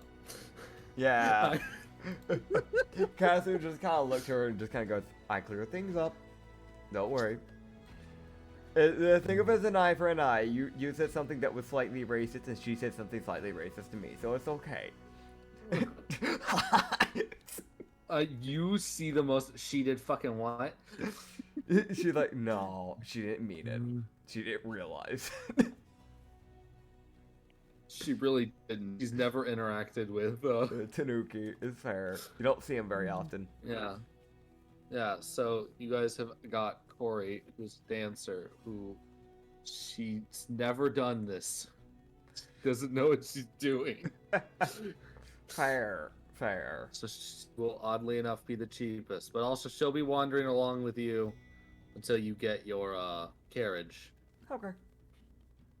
Oh yeah. As you would also finally meet the Sleepy Fennec, Yes. who introduces herself. Hell yeah. What's her name? Is that? Yeah, let me. Yeah. I was double checking because I've only sent this name once. Yeah, her name is Yuko. Yuko. Well, glad to meet you, Yuko. The name's Katsu. Pleasure to meet you. I'd Where like do to I sleep? I'd like to send this is him talking out loud, by the way. But you just go. I'd like to send you, Yuko, with Mia, so you guys can go ahead and head to the caravan, and the new gal and I will go and buy the new caravan that we're also going to get. So can have two caravans. You'll be able to sleep in one of the caravans once we get the second one built up. But I should let you know, or not let you know, but more I should be asking, what did the wizard mean by you quit twice now?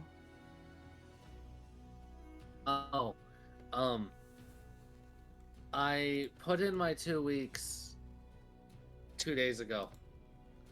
Oh. Got I was gonna quit anyway. Okay, so you were already down the road anyways. Yeah, okay, that makes sense. Yes, I was already down the road. So it's that weird thing of it was brought up twice to him in 1 week, and he views it as just doing the same thing. Fair enough. No, that makes complete sense. I don't like quitting jobs because it means I have to worry about finding a new one. But that is fair. But I was getting extremely bored, and I was falling asleep constantly. You know, that is completely fair. I get that. Well, either way, Yes. I'm glad to have you aboard. Mia, if you could escort her to the caravan, and I'm gonna go get the new one with Corey. Sure. Oh boy. Appreciate it. Yuko, the Slepiphanic, Yes. who does actually kind of know what she's doing. Hell yeah. Kind of. Kind of. Barely. She'll figure it out. Give her some time. She'll learn, or she'll sleep. One of the two. Just have Emra teach her. Give her like lessons. Oh boy. Emra, you got this, don't man. don't let Emra teach people. God, also Why? how's that seduction going? Yeah, and don't forget there's also Laura and Nola. Yeah, Allura. Oh. And technically Mia, I gave Mia a roll, and I'm not surprised it's low. yeah, fair. And then there's the two disadvantaged fucking ones for Hazier. Azir with a natural 6. Somewhere out there's one alchemist, like one alchemist artificer that is gonna look at Hazier one day and go, and then die. They're gonna go, a party trick, and then they're gonna get strangled. Yeah. God, they're like, oh, is this a part of like the dancers? They just like fucking touch me. It's like, nope. You're dead now, buddy. Bye. There's a statue. The fucking monk fucking clocks you. Yep. Oh god. So, okay, what is happening? I'm going to the caravan, buying a new caravan. Where do I need to go? No. There's no druid shop here. There's no yeah, stables. so he'd walk. Yeah. Yeah, no, he would go over to the stables because there is usually a stables in every town. Okay. It's just one of those weird things. It's not a store or anything. It's just the stables. Gotcha. It's just there. Okay. I kicked down the door expecting my old friend. No. No. You get shot by the man with the shotgun. No. Can I do reactionary shoot him with my bow? Your bow explodes. Boiling blood! Yovina last ditch effort. Cantrip. Oh my god. Anyways. Yeah, anyways. So here's what happens. The music stopped. Fuck. Uh, How dare you? it's up again. Good.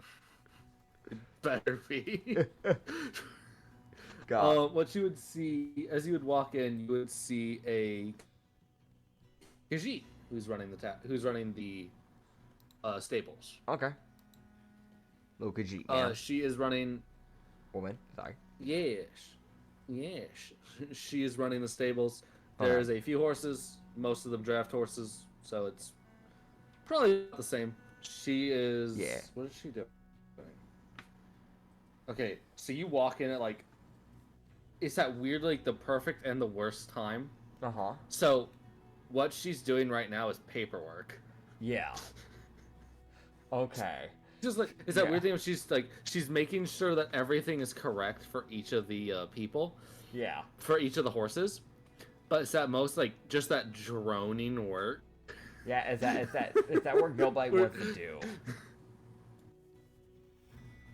Yeah. Yeah, I get So it. they're just looking for an excuse to do something else. Well, I'm giving them an excuse now. I walk up to the desk.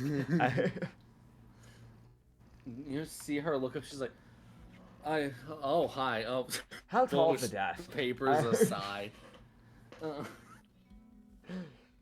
Oh, I Probably wanna about understand- 3 feet tall. just want to understand the visual here. Okay, so she really just sees like a bit of his chest and then up. Yeah, no. It's really that thing of she looked up slightly and was eye to eye with you. Yeah, that sounds all right. He's like, hey there. You just go, Hello. How can I help you? I was needing to buy a caravan. What kind? I need to be able to fit as many people as possible into it. I need bedrooms type of caravan. I'm dealing with entertainers, if that helps any. Oh. It does, actually. Quite a lot. Yeah.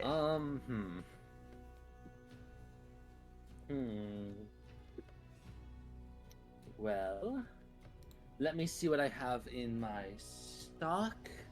You see her kind of pull out like a book, like a little notebook that she's got all of her like carriages, because it's that thing of like the stables, and then behind it is like the storage area where they keep all the carriages and the horses that they haven't sold. She's like, "Well, I've got about 3 options for you. So Okay. if you want to come with me, I can show you the carriages and probably the horses I'd give along with them. Fair enough. Then we can price out and see what you're willing to pay for." All right. So good plan. Yeah. Yes. So you would walk along with her. Mm-hmm.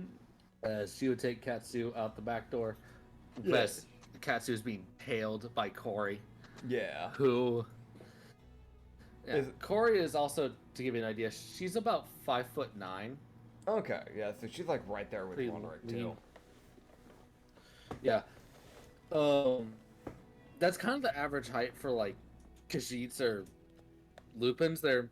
Lupins tend to get more on like the slightly bigger side, like above 6 foot. Yeah. Khajiits are more like on that average size. So Yeah. most Lupin Khajiits are like right at about that 5'11". I mean, that's fair. I mean, if you're talking about average human size, then technically Khajiits would be around like 5'7" on average. So they're not on average height. They are like, you know, actually a bit taller than average height. But also counts where you live. There's a lot of fucking ifs in that. But I know what you mean. I'm just getting a point across. Yeah. Correct. I know. Doesn't matter. For example, if you look at Brazil, Right. if he left the call, he's back in the call. Did that break the OBS? No, it didn't. Thankfully. No, it shouldn't. The- I've the- seen the- it work. It's There's a shot your PNG tuber just disappears and doesn't show back up. That's happened before. fine. Well, do better. That's not a me thing. That's a Discord thing. I can't fix that if it happens. Yes, you can. I can't. I'll I just fit- leave and come back. Problem solved. I've done that before. It didn't fix it. I don't know what to tell you. Well, be I- better. No, that's not my problem. All right, so god. All right, so. Okay. Also, Mhm. okay, continuing. Mhm. Let me pull up Yeah. Katsu's sheet Okay. so at least I know how much money Katsu has. Yeah. Yes. Yes. So as Katsu would be led by the Khajiit, Mhm. followed by Corey, Mhm. he would get to see about 3 different carriages they're all the three seating carriages that can fit 3 different like people. Yeah. However, Uh-huh. one of them is built for 4 horses, Okay. one of them is built for 2, Uh-huh. and then one of them is like a slightly different design that's built for 2, Uh-huh. but it could be modified for 4. Gotcha. So they're all the same amount of rooms, it's just different amount of horsing spacing. Yeah. We have 2 for the other one, right? It was like 2 draft horses what we did last time. Yeah. Let me just do 2 that draft again. horses. If I can just do 2 draft horses with the caravan. Yes. I think that makes the There we most go. sense. Keep it consistent. Yes. So it's not just some random fucking 4-horse carriage. It's like, what the fuck are you? Yeah. Why, you take up more room. Yeah. Yeah. So she would kind of go through and show Katsu on. It's that weird thing about kind of explained everything about them just in that short little instance because that's like the only difference between them. Yeah. Yeah. Like, is that mainly the other one is like the other one is just one of them has a sliding door, like in the Yeah. middle for no reason. Yeah. it's just it has a sliding door. So if that's the selling point for him, That's it's yeah. there. That's there. It's sliding door. Gimme. He Only sees the buys sliding the door. door. Yeah. Like he sees it slide, and you see him like for a second get a little fixated. He starts like just opening and closing it. Like oh, that's cool. I want this one. does he actually just want to buy that one? That's the one that the sliding door one has like enough space for 2 people, for 3 people, and 2 draft horses, right?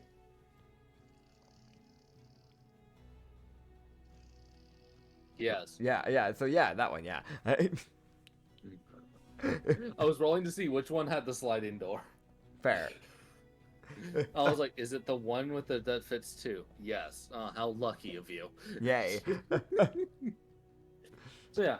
Yeah. So she would point out that the 2 draft horses would cost about 800 gold, Okay.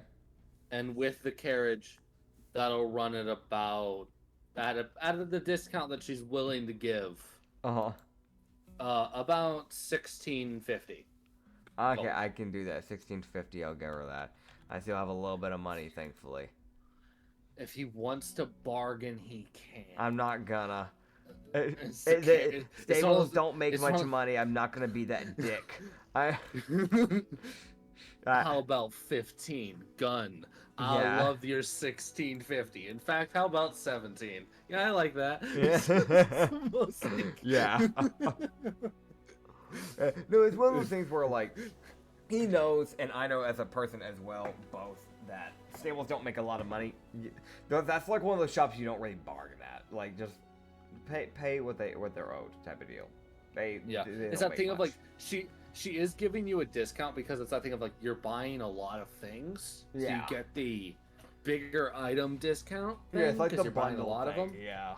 Yeah, it's the bundle deal. It's like Yeah. the carriage by itself is 1,000. The horses by themselves are 1,000. Yeah. Congratulations. Yeah. You saved 350 gold. Woo. Yeah. Oh, yeah, he'd buy those too. I guess he's just gonna go get them hooked up and ride it over and get it parked. Yes. Also, I will get to now make this character sheet, which is good. You get to add Corey. Yuko does not have a class. She is just She's this just is a an normal dancer. person. Yeah. She's just a normal person who's minding her own damn business. fair. I now have one more space for one more performer, so if I ever run into someone, I can actually do that. Yeah. But yeah, I'll drive back over, set up shop. I'll probably camp out here for like 3 days to just see how much money I can rake in. Yeah, so by the way, there's no room for you to park. There is a line of 35 people. Awesome. I park this one on a different side of town and set it up. And then I divide the bouncers in between the two places. So what I pictured he'd do is just put it like across the street. Yeah, across the street. Yeah, so it's like across the street. On one side, you have Enola, Alora, and Emrak at one cart, and on the other cart you have Corey and Yuko. For the one with Emrak, bouncer wise, you have Roderick, Alora, who is also a dancer. She's a double, and you have Hazir. And then for bouncers at this one, you have Mia, Corey, who's doubling as a dancer, and Katsu. So it's technically 2 bouncers at each one. And then a double at both sides. God, that's funny though. So technically, it might look like he's not meaning it to, but it might look like competition to other people and be like, this might drag more or less traction. I don't know which, but. It works. Yeah. There's all the different placements, meaning that people have twice the chances of seeing his business. So. Yes. Yeah. You can definitely tell Emra got people. Yeah, I figured. Pain. Yeah. And these are the 35 that are still waiting. Mm-hmm. They've already seen people. Yeah. Yeah, it's I think like they see like Roderick and Hazir probably can see like Katsu starting to drive over, see the line, and they see him just like do a U-turn and drive to the opposite end of the market area and then park and start setting up. Oh my god. It's funny, dude. Katsu would just look to Corey and Yuko and just go, all you have to do, we're set up, you just have to advertise yourself, basically. I know that's weird to say, I don't know how else to tell you this. Mia, you can if you want, but I know you'll probably just kill me. You get slapped. Yeah, no, that's fair. How much damage?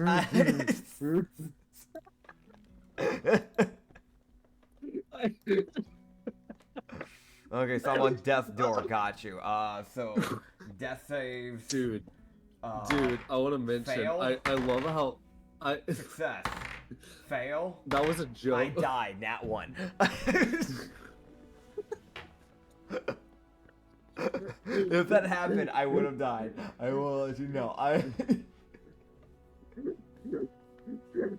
Mia slaps me into my death, into my fucking graveyard.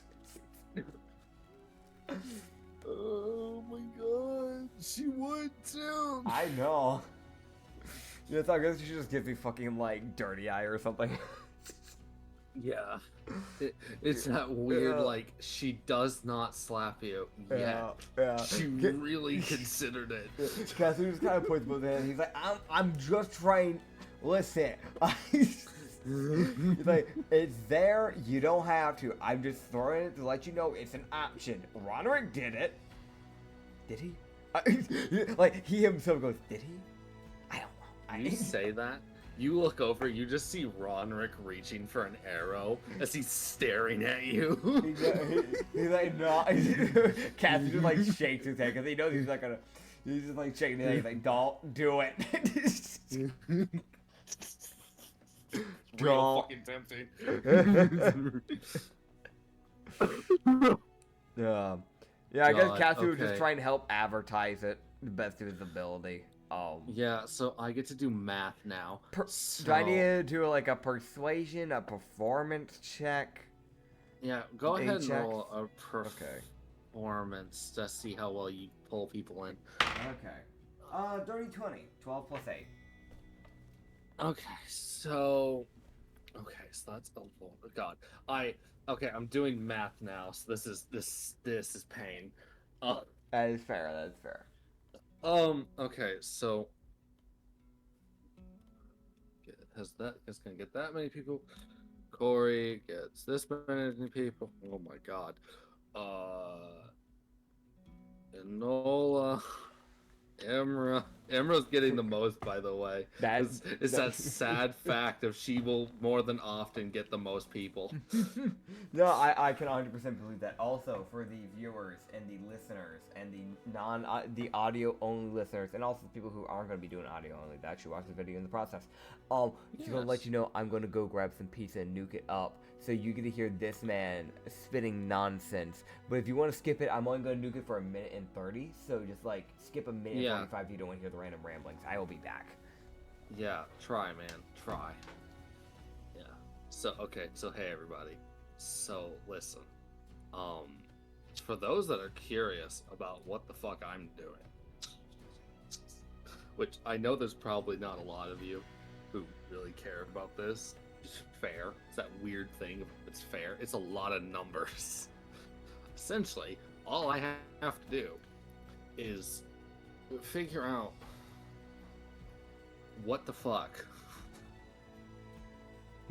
Just, I need to figure out how many people each person gets. That will determine how much money is being made. There we go. So also you can hear his yep, there it goes. Oh, there goes the good old our favorite sound. Walking back over, so I forgot to grab my glass. I'm walking away now again. God. Yeah, thank you, you fucker. Okay, there we go. And then I get no.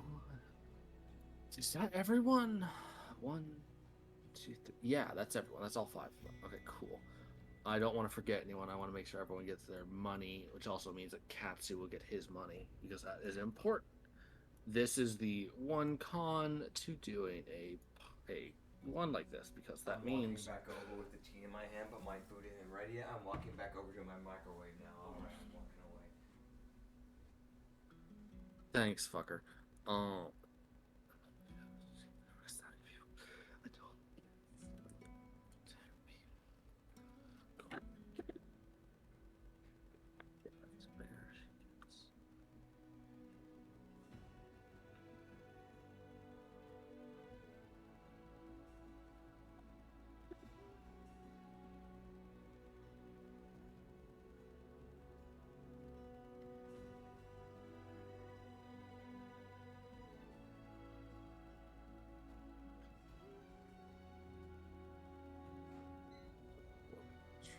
How many people succeed?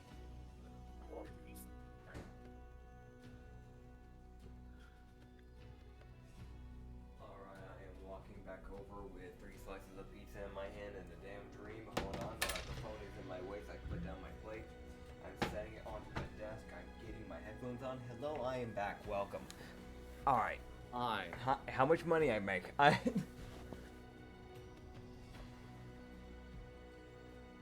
Who did I miss? What? Who did I... What? Wait. Hmm? Now I'm confused. What? 1, 2, 3, What? 4, 5. What? What? Who's missing in the... Oh, this person's missing. What? Hey, man. Hey, what's going on? Don't worry about it. Mm-hmm. So, Katsu got here at Mhm. like kind of midday-ish, and Yeah. like, it's that thing of everyone's set up, and then he left for like 2 hours. Mm-hmm. He comes back, and there is a metric fuck ton of people. About right. So, because this is like one of those, it's like that first day rush, you know what I mean? Yeah. So they get like a lot of people. Mm-hmm. Right, so even like Yuko and Corey get a fair number of people each. Fair. Because somebody decided to get a nat 20 on seduction. Emrak. Yeah, y'all got 6 68 people. How much? 68 different people. That was just for the dancers specifically. And Mia got 3 people. So technically it was 71. Wow. What about Roderick? Does anyone fucking try? It's like nat 1 for them to try. Yeah, I'm giving... Okay, how many people are gonna try? I'm gonna roll a d10. Oh boy. Okay, I have to roll 5 times. Okay, you've got the confidence for some fucking reason. You got a nat 2 on intelligence. You have the fucking balls.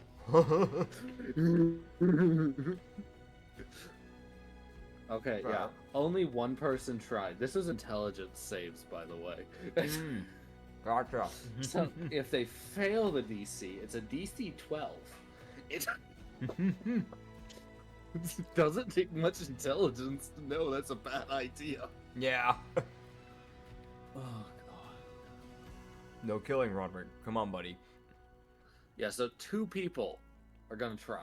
Okay. Okay. Gender check. Okay. Oh god, okay. So okay. Mm-hmm. Yeah. So a male Khajiit walks up to Ronrick. Mm-hmm. Ronrick aims his bow at him. Okay. The guy walks away. Okay, fair. It's that thing of the guy starts talking, Ronrick knocks an arrow, and Katsu hears him say, "You have 5 seconds." Don't get the guards on us, man. I would have mentioned that same samurai is watching from earlier. Mm-hmm. He's like, he didn't shoot it, so I can't be mad yet. Yeah. Roderick, don't do this, man. I want to mention Roderick doesn't shoot, and it's that weird thing of Katsu and Mia would be able to see this. Mm-hmm. To the untrained eye, he's got the arrow knocked, but to people that know him, he's essentially got where the divot in the arrow where you knock it on the bow so it can be fired. Yeah. He's essentially got it too far off, so it's not actually knocked. He's just holding it. So it looks like he's aiming it at you, but he's not actually got the arrow knocked, just so he doesn't accidentally shoot it. Fair. So it's that weird thing of like, when he's in a town like this, he's not gonna... There's a very low shot he actually shoots someone, unless like either they're attacking the caravan or they've made him legitimately mad. Gotcha, so someone's just really damn racist to him. Or they say something about Mia. Like, those are the 2 things I feel like. It's like, you can say something about Katsu, I don't think he'll care too much. But if you say something about Mia, I feel like he will just slaughter you. It's that weird thing of like, someone lightly insult, like, if someone did like what Corey did with an accident, he wouldn't shoot them. But if it's like, oh, you're fucking ugly, he's like, okay, come again, bitch. You wanna go? I'll be honest, I think the majority of the bouncers would fucking kill someone for saying that.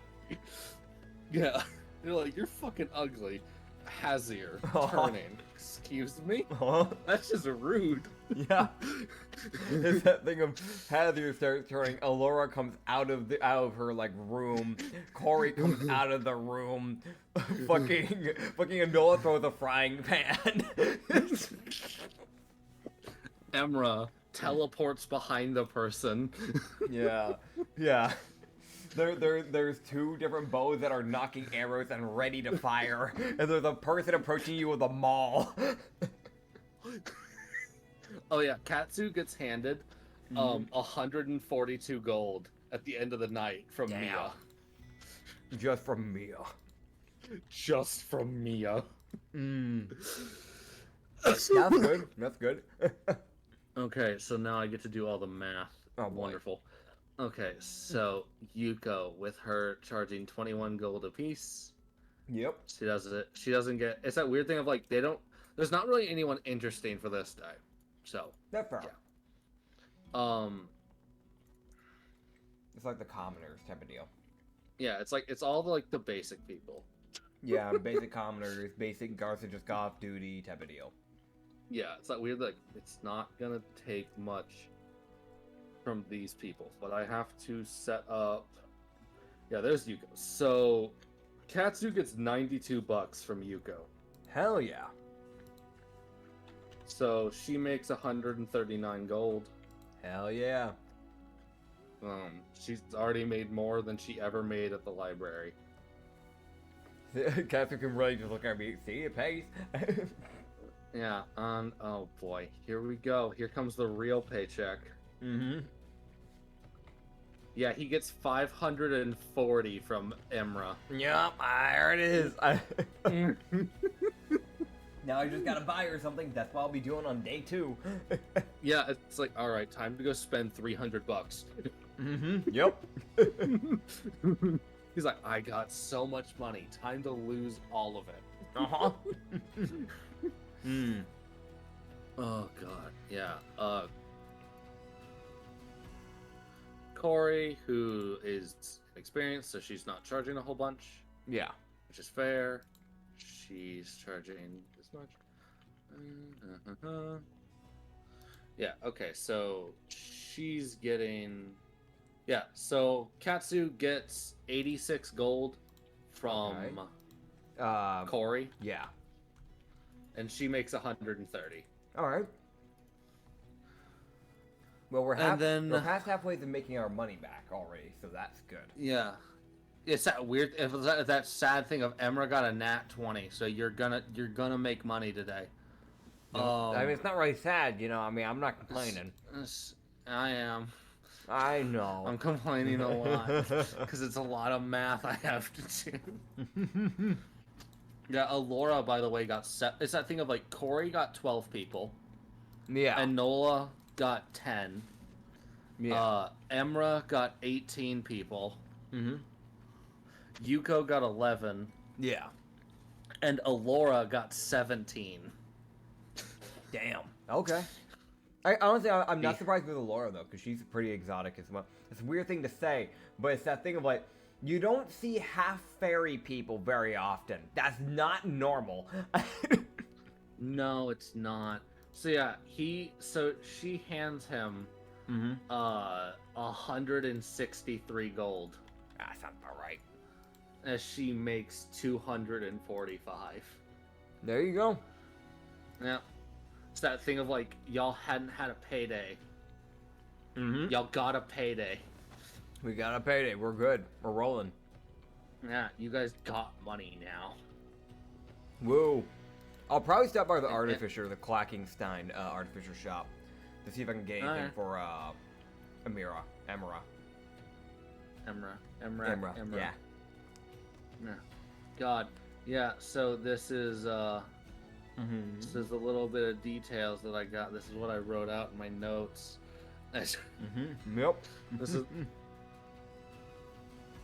Boy. I mean, they killed it. They did good. yeah, they did good today. So yeah, you guys get a good little paycheck. Katsu's barrel jingles, which makes him happy. Yeah. Time to go diving into the barrel. Yeah, so night would come, a lot of the people would leave, which is that's that thing of like night, Yeah. so it doesn't shut down. Yeah, dex check to see how you get in the barrel. 16 plus plus 4, okay. so dirty 20. Okay, yeah, so he goes in feet first. Whoa. And like it's like he goes in feet first from the top of the carriage. So just so it makes so everyone knows how this barrel is set up, because I realized I never actually explained how this barrel is set up. Nope. So there's the door on the side of the carriage, which is like in the middle, and then there's the 2 wheels. So next to the door, kind of like it's almost like where you would stockpile like tools or something. There's just a barrel that's like metal wrapped to the carriage. Yeah. Like, it's that thing of it's meant for storage. Katsu uses it as a bed. Yep. His store money. That's where their life savings are. So if y'all ever get robbed, that barrel is priority one. Yo. Second only to the people. Yo. Because here's my thought process, right? What Uh-huh. idiot robber would ever look for money in a barrel? Ain't nobody gonna look there. Who the fuck is gonna look there? You see what I'm saying? So yeah. It Yeah, should be fun. man. Yeah. So yeah. When the morning comes, they can set up again, and I'll just let Emra know that I'm gonna go and I'm gonna go and go get her item, and I'll be back later in the day. And I'd let Mia know, hey, keep an eye on the cart. I'm gonna be gone for like probably a bit of the day. Yeah. So also, Katsu would have noticed that she didn't remind him for that, so she probably won't. Fair. So it's kind of just on him to remember to get her something. All right. If he doesn't, she will dip. I understand. You have been warned. Understood. But yeah, I'm gonna go to the Artificer, the Clackingstein. Yes, the next day. So, how does the night go? Is there any encounters? Is there any people? Okay. What happens? Oh, Mm-hmm. interesting. What? Okay.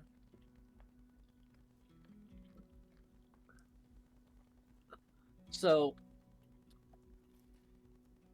the night would go by. Mm-hmm. Katsu would wake up, and it's that weird thing of he would notice this pretty quickly. Mm-hmm. Because there is that thing of being what the job that he does and also being a clerk. He's kind of learned to read crowds pretty well. Yeah. Just kind of naturally. It's that he would start to pick up Mm-hmm. that there seems to be a bit of unrest in the crowds. All right. Just like, it's that weird thing of like, the morning crowd seems a bit... It's Uneasy. a bit off. Yeah, it's that weird thing of like, it just seems off. Like, it's that weird thing of he's like, what? He can't place it, but it's just that thing of something feels off. I'm going to one of the guards. They'll let them know, like, hey. Yeah. He just kind of like stopped by one of the guards, whoever's up, whoever's nearby. Oh. Yeah. Just kind of go, I don't know if you're aware, but the crowd seems a little uneasy. Is this something going on? Do I need to know about this, or? He would be talking to a Challen. Mm-hmm. Like, it's one of the more, like, he's talking to a female Challen guard. Okay. She's like, well, I don't know of anything that's happening, but, I'll let the other guards know, and so we can be on a bit more alert just in case someone strikes a match and causes everything to go up. Understood. Yeah, so she's like, as far as I know, nothing's happening. I don't... it's that weird thing of like, as far as she knows, nothing's going on, but it's that weird thing of like, crowds get restless, and if just someone does one thing, it's like starting a fire in a barn. It gets bad fast. Yeah. So she just kind of she spreads the word to the other guards, like, hey, be on ready, like, just in case, like, if someone starts shit, end it quick, because we don't want the whole fucking crowd going up. Yeah. Normally with crowds like this, normally there's something that can lead to a crowd getting kind of like this. So what I want to do, I might have to put out the merchandise buying for a little bit. Yeah. But I'm gonna have the others just kind of let them know to be a little bit more on edge. I guess I'm gonna try and look into it, because if it's a genuine threat to my people, then I kind of need to just go ahead and get them out of the city. Yeah. So he'd look into it. He'd start. It's that weird thing of like he just kind of starts poking around. Yeah, I kind of go around that on people. Yeah, I kind of just try and like eavesdrop, and if I can't get any information that way, I'll start asking like the crowd people. Yeah. Yeah.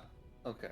So what Katsu would be able to piece together from just kind of like as he's like walking around town, like idly listening, It's something that's been like kind of looming for a while, unfortunately. Yeah. It's one of those things like he's known, like there's a report came in about the Bounty Corps not sending people to help with the demon releasing. Yeah. Like they didn't send as many people as they could have. Yeah. So it's one of those things like people seem to be a bit upset about that, which is fair. Yeah. It's that sad thing of like the Bounty Corps didn't respond fast enough. Yeah, they were too slow with.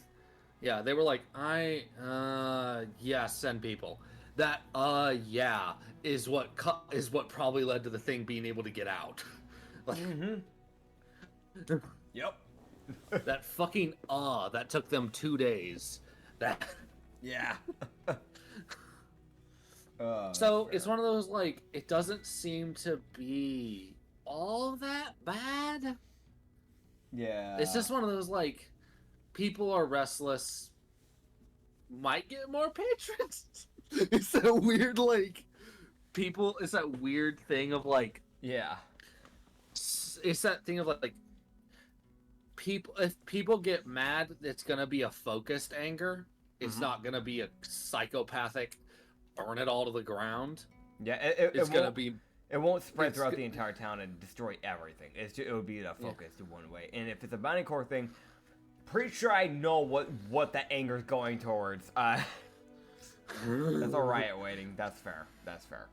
Yeah, it's one of those like, oh god, it'll be fine. Yeah, it'll be fine. Yeah, no, that's fair. Yeah, he'll just kind of go, okay, this is fine. We can maybe this will mean more patrons. I'm gonna go get that item. Yeah. To the artificers. Oh, yes, the artificer. Yeah, I walk in. Yes, you walk in. I walk in. And I don't kick down any doors. Good, because you would be shot. I know. Yeah, so as you would walk in... Mm-hmm. Oh boy, this is... Okay, maybe not this. Maybe not this one. I'm gonna switch this.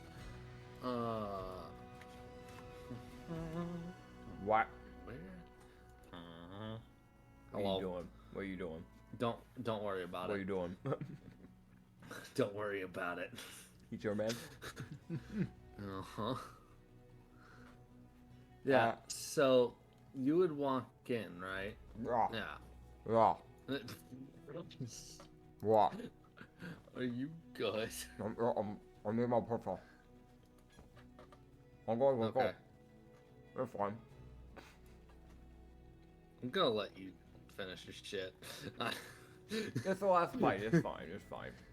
Yeah. So here's what you would see. You would walk into the artificer shop, and the main thing that you would notice is... So this is the artificer you see running the...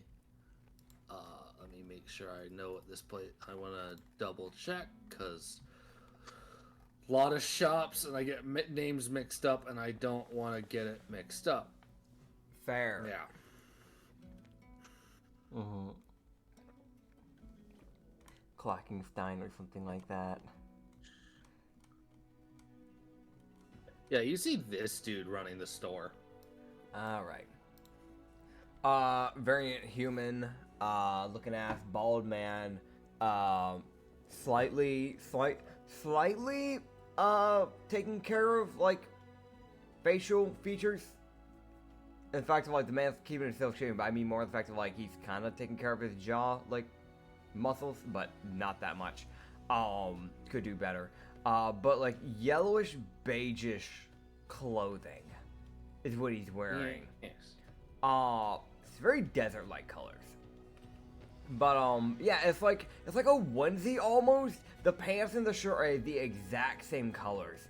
Long sleeves, very, very baggy on the guy, but it looks like there's a lot of wrinkles going on there. He does have bracers, that seem to have, like, a neon green glow coming out of them. Same goes for the breastplate that is, like, strapped on him. And then a gigantic crossbow and a like cybernetic dog that is just made out of like metals. Yeah. So there's a cybernetic like Panther, actually. tiger, it might be. like yeah, tiger, yeah, like tiger panther creature that's walking around, yeah, and a mechanical frog that's hopping around as well. yeah. I couldn't tell what that other one was. I'm not gonna lie. It's a frog, I think. We're gonna go with that. Yeah. I know what's in my world. Uh-huh. Gotcha. Okay. Yeah. So he kind of, so the giant crossbow that he's holding in the image is like, it's like on the wall, but it's very clearly like not really for sale. Yeah. It's just one of those like, this is something I made and I'm proud of it type things. Yeah, yeah. He's never gonna sell that like mini ballista, basically. Yeah. I'm sorry, that's like almost the size of the actual guy who made it. Like. Yeah, no, it's a massive fucking crossbow. Oh yeah. If he gets into a fight, that's the weapon he's grabbing. Problem: you do not want to be shot by that. Because that's pinning you to a wall. Uh-huh. And if you're small enough, it's just outright pinning your entire arm onto a wall, and it's removing it in the process.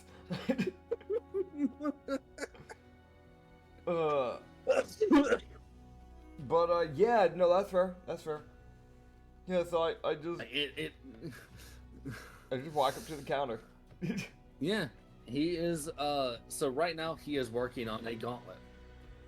So he's got like a manacle thing that comes down over his eyes. Yeah. So it's got like a zoom lens on one of his eyes, so he can, mess with magic and hope it doesn't explode.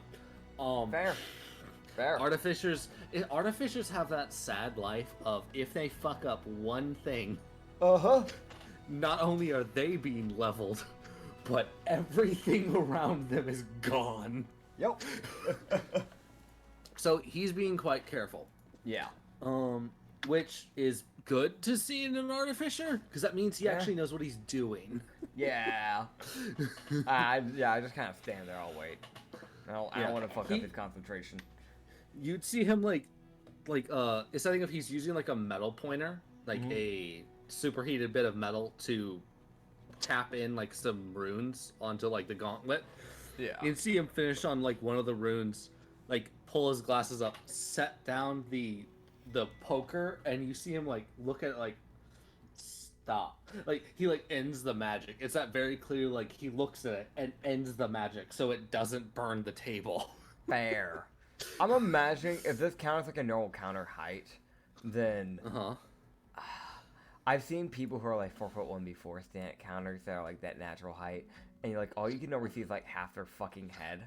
So I'm imagining this dude, whenever he looks over, he's just gonna see half of Katsu's eyes and up, like. So okay, he's staring at him. So he is actually one of the better people in Katsu's opinion. Okay. So he's got like the standard counter size, and then he's got a lower like cut out section of counter that goes down like 2 feet. Great. So it's like, and if anyone's like a halfling or like small, like think people who are like that 4 foot and down section of people, yeah, like smaller people. If any one of those that come into his shop, they don't have to like stand on their tiptoes to try and see what the fuck he's trying to sell them. Yeah. The only people that are really screwed are mouse folk. But I'm sorry, man, we really can't make a counter for you. There's a reason people step on them on accident. Yeah. It is on accident too. It's a sad thing. It really is, yeah. But I stand at the shorter counter bit then. Yeah. So he'd look up and be like, "Well, how can I help you today?" Well, I was wanting to see if you had any like magical items or anything of the sort that might be interesting, if you don't mind. But of course, anything in particular you'd be looking for, or just anything and everything? I think anything and everything as of now. It's a gift, so I don't quite know what they want for sure. Well, is there? Can I know? Can I get an idea on what I'm getting this for? That might be able to help me. An aberrant dragonborn dancer. He blinks.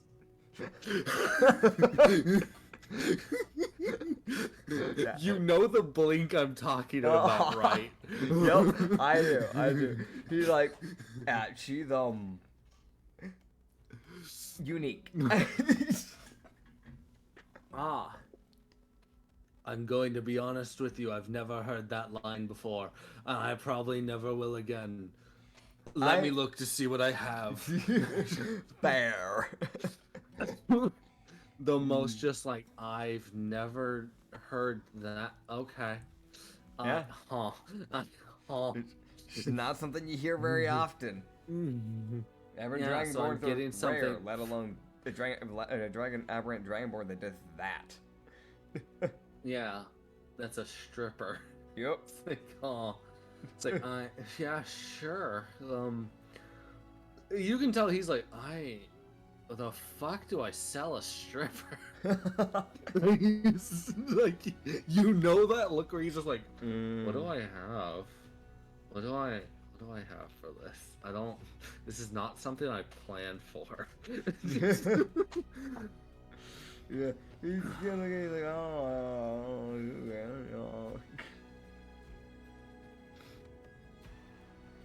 good.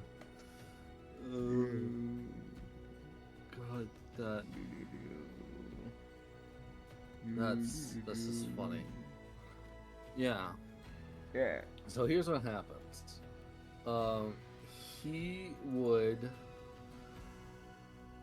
He's like, well, I'm going to be honest, it's a bit of a unique one, I'm going to be honest with you. Yeah. I do understand it's a little bit more on the unique side. Yes, I will be back. I'm gonna head to the back real quick and see if I can find something. That's fair. That is fair. Yeah, so you see him head into like a back area, which is something of you hear something crash and then just like, God fucking damn it. Yeah. Just that sound of, why must this fall every fucking time I open the door?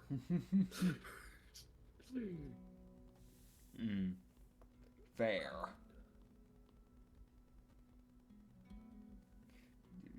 But Yeah, no, so he's gonna look. It's that weird thing of like the artificer is confused because that's a new one.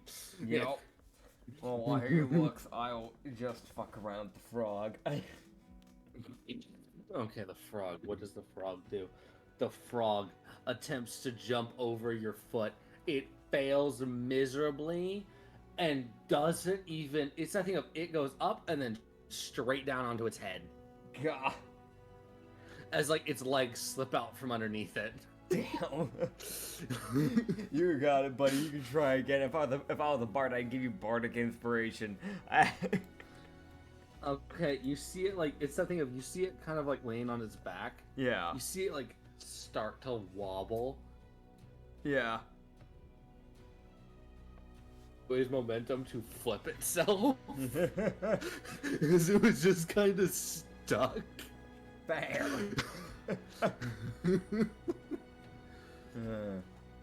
Oh god. It's fair. Yeah, so...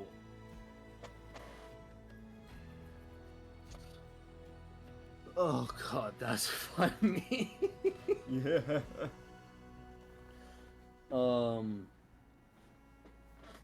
Yeah, so the frog tries again. It lands on your foot. It's there now. It's just on your foot now. It's there. Yeah. You can interact with it if you want. Is it still on its back? I'll just... No, it got back on its feet and jumped back onto your foot. Oh, okay. So it did manage to succeed its jump onto your foot. I lift my foot up. The frog is slightly confused. going to be honest. It's like, what's happening? Why is the ground moving? It blinks at you. I put it on my head. Frog. Don't do it. Don't do it, buddy. Don't do it. What? If What? it fucking jumps off and crashes, we got a problem. You feel it do a light hop. Uh-huh. It doesn't move a bunch, Yeah. but it lands like directly behind his left ear What the hell? and like lightly grazes his ear. God. And it just sits there. His ear's just like flicking. It's just, he's like, it's the leaf all over again. Yup. It's whenever that artificer comes back out, he's just gonna see Katsu's left ear just flicking like crazy. It's flicking wildly and aggressively. Alright, checks out. Oh god, that's funny. Yeah. Oh boy.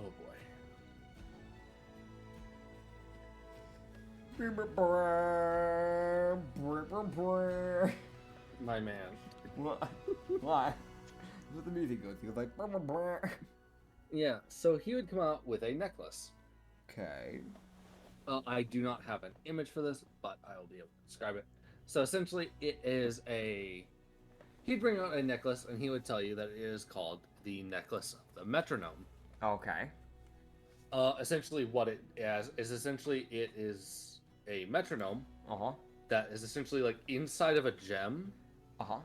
That's like in like a slowly like spinning like sphere necklace. That's got like the two bits of chain going on each side. Yeah. Where the necklace can still spin inside of it. Where the gem can still spin inside of the ring. Okay. And essentially what he would tell you is it gives a bonus to performance. Essentially. It is more of a as it helps with timing essentially. Gotcha. Yeah, how much? Yeah. Katsu's like, I'm fucking sold. Yep.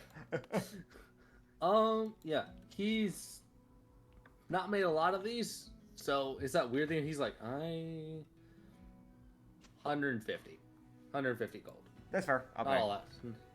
Cool. Yeah. So, I will add that bonus to Emra's thing when you give it to her. Yeah. But it gives a bonus to performance. Yeah. Katsu would thank him for his time, walk out, and start heading over to Emra.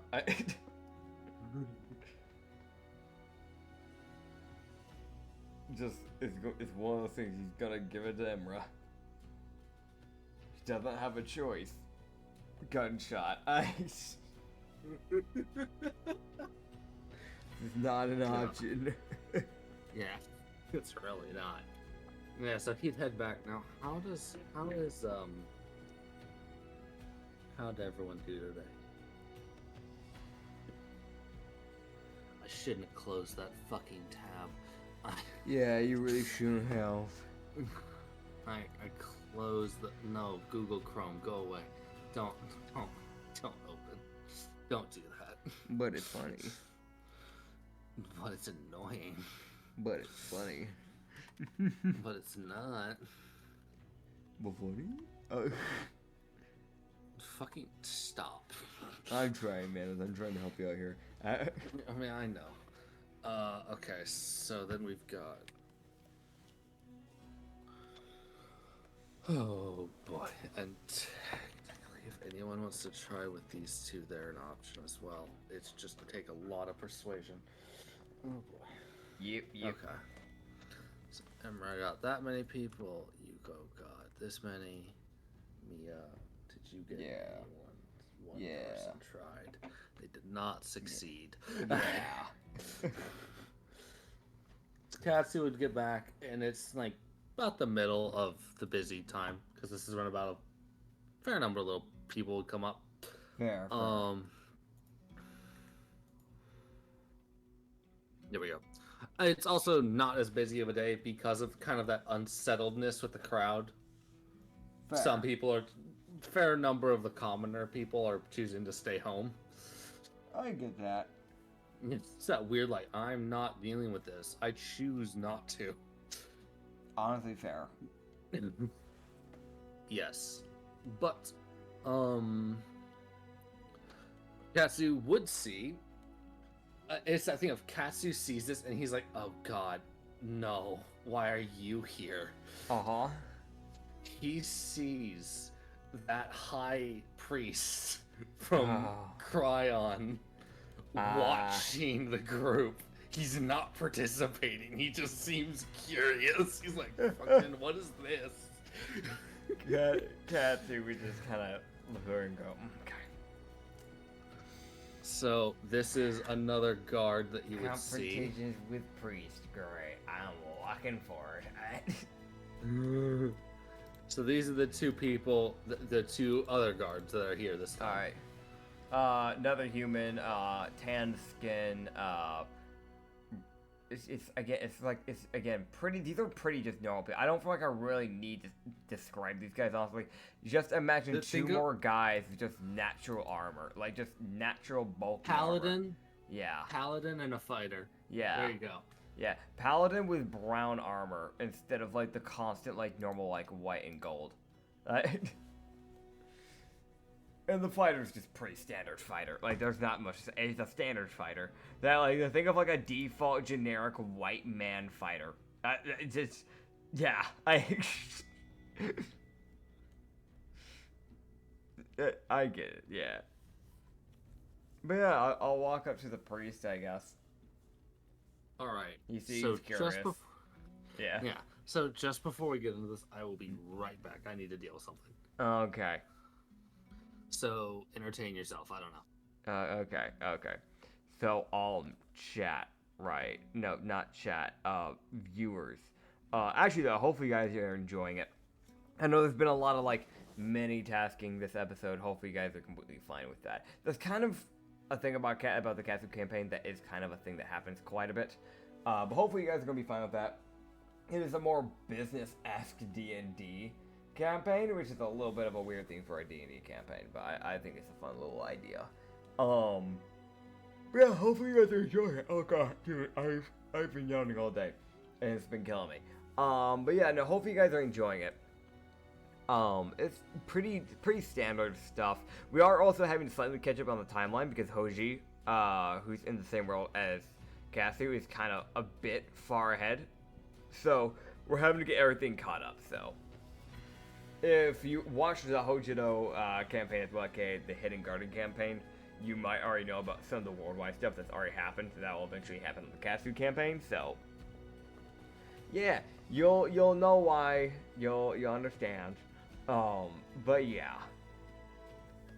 So if you feel like you've reheard about some of these things happening, that's because it happens in multiple campaigns. Because we always do all the campaigns in like the same world, unless it's someone else completely different DMing. Acrid and I uses our worlds when we DM. We do multiple campaigns normally in the same damn worlds. So like I have my world that I kind of run, but all the campaigns I DM for are in that one world, and vice versa with him. So hopefully that explains anything for you guys. If you guys feel like you may have reheard about some stuff happening, that is probably why. Also do want to actually thank you guys because y'all's support has been kind of insane on the podcast. I didn't expect to have as many people subbing as fast as they have been, or getting as many views, honestly. I didn't expect anyone to even pay attention to this YouTube channel and podcast, but y'all are actually like showing some interest in it, which is really exciting. So I'm glad y'all are enjoying it. I know a lot of people seem to be paying more attention towards the Hojido campaign, which is completely fair. But I just want to thank you guys for sticking around for this, because I mean this is a lot of fun. And again, I guess also on socials, you can check out me, Nitsify, on Twitch, YouTube, and all those other fun things. Acrid doesn't really have a proper like platform though, so just keep that in mind. Maybe one day he'll make something like that. We'll see. Oh, and if you ever want some extra content, because for those who don't know, the Katsu campaign is the main campaign. It's not the only campaign on the channel. We have the archives playlist, which is literally just comprised of just like side campaigns that we are kind of doing on the side. The Hojudo is kind of like Hojudo campaigns are the only other current one that's going on that's like that. But eventually, whenever the Hojudo one ends, we'll probably have other campaigns going on. We like to have at least 2 campaigns going on during all times because it keeps us entertained. We don't burn ourselves out on one character the entire time. So, yeah, I hope you guys are enjoying it. I know it's 2 completely different types of sets because Katsu is a lot more laid back, a lot more jokey, not really a lot of fighting. Whereas Hojudo is kind of a mixture of like there is some fighting, it's a good balance. I feel like for that one especially because there's a decent amount of fighting, a decent amount of talking, and a decent amount of lore. His is also a little bit more of a serious campaign, funny enough, even though he's not the main campaign. Katsu's very much just a walking meme character, so everything about him is supposed to be a joke in the first place anyways. So, yeah, hopefully none of this stuff bothers anyone. I know these jokes are probably a bit wild sometimes, but it's all in good fun, and we don't mean any harm by it, so hopefully everybody's fine with the stuff we're saying. We try to make sure we don't go into anything that would be properly offensive or anything. We try our best to. Because again, we really don't. We're not trying to tread that. We're not trying to be quote-unquote 2010 edgy, where they're just throwing around slurs and saying horrible shit. So, yeah, hopefully you guys are enjoying this. And, if you're enjoying it, like, actually comment, leave a like, subscribe, man. Like, I'd love to see what you guys have to say about, like, some bits of, like, the episodes and campaigns and stuff. Like, I know I definitely have favorite points of, like, each campaign, and I'd love to see what people have to say about the campaigns as well. But if you choose not to, that's completely fine. I did not expect Acrid to be gone this long either. I don't know how long he's going to be gone, but I'm going to keep on talking because this is a podcast, and I refuse to edit. Yes, hi. Hi, I'm back. Welcome back. Apologies. But also, I needed to wake up Anya from Nightmare, so... Fair enough. That took priority. Yeah, no, that's fair. Really fair. Yes. Alright. Yes. Let me see. Okay. Oh. Yeah. Wait, why? Yeah. Why? Yeah. Okay. Okay. Okay, so that's a thing. You wish. Also, you get to deal with, yeah, so there's the 4 guards. All 4 of them are here. Great. And then there's the high priest. Great. Gotcha. Walk out to the high priest because he seems interested. It's that thing of he's definitely like, this is unique. Yeah. I have nothing more to say. That's the face he's got as he's looking at this. The guys who just kind of wave to him. He would give a like friendly wave, like a friendly kind of like nod-ish wave back. Yeah. Is that thing of like where you kind of do both? You know what I mean? Where you like you nod, but also you just kind of like move your hand like hello. Yeah. He would just kind of go. I saw you were looking over there, so I figured if you had any questions about the business, I could actually answer it. I run the business. Yes, I never seen anything like this in all of my travels, so I figured I'd take a closer look at it. Fair enough. My god has told me to do this, so I'm legally obligated to. That's fair. I don't think Kran would ask me to do this, but if he did, I probably would too. So fair enough. I can't judge you for following the will of your god. Yeah. Yeah, to be frank, if Cryon had asked that, I'd be a little bit stunned, I'm not gonna lie. I would be concerned. Same. I don't follow Cryon, but same. I would be as well. I follow Yavina. I'm not surprised with her. I wouldn't either. Yes. Being as a high priest, I have encountered many people of many different religions. Some of them more interesting than others. Yavina's up there on the interesting list. She is. I wasn't gonna be following gods anytime soon. It wasn't until like maybe 2 weeks ago or something like that. I was working as a room clerk, and she had her followers approach me. I felt like I was being dragged into hell when they forced me into her domain. I. Yes, that is a normal experience if you're forced into a domain. Yeah, yeah. I didn't expect to be lightly threatened by her followers in the process, but I'm here now, so I'm live. That's what matters. It is. It truly is. Well, you seem to have some interesting people that Lupin seems to not favor some people. Yes, that's Ronrick. He may have been cast out by the military, but that's not important. He's The more of a Tavern bouncer. military? Yes. Apparently he was too willing to kill. You know, for any reason to discharge someone, that was probably the reason I would be most not surprised by. Yes. It's that weird, like, well, at least he's willing. Yeah. Well, Yeah, he would just go, yeah, seems- they're good people nonetheless. They each have their own backstories. Yes. They have their own stuff going on, so I was happy to pick them up. well, at least you gave them a bonus meaning. If it's not their true meaning, at least it's something for them to do. Exactly. Worst scenario, if they want to go do something else, they always can just leave. It's always up to them. I'm not going to hold them hostage or anything. Unless Juvina forces me to, Yes. but if that's the case, I'll just die. I'll let myself die on that one. I'm sorry, I'm not doing that. Good, at least you have morals. Uh, Well, I think I do. yeah.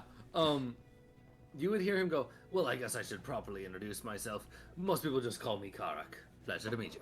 Good to meet you, Karak. Katsu and Inito. Pleasure to meet you.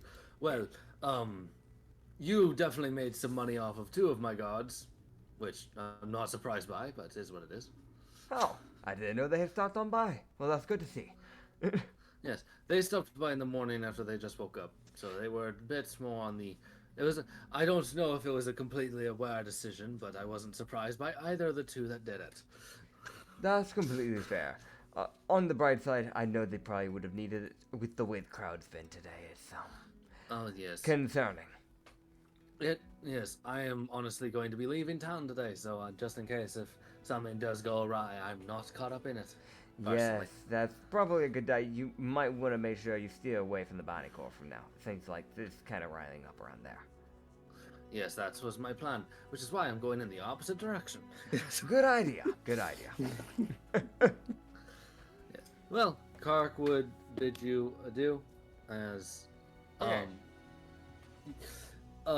he would leave as you would get a nod from the more gray-haired human. He gives you a nod, and the tiefling gives gives a very slight bow of a farewell, Yeah.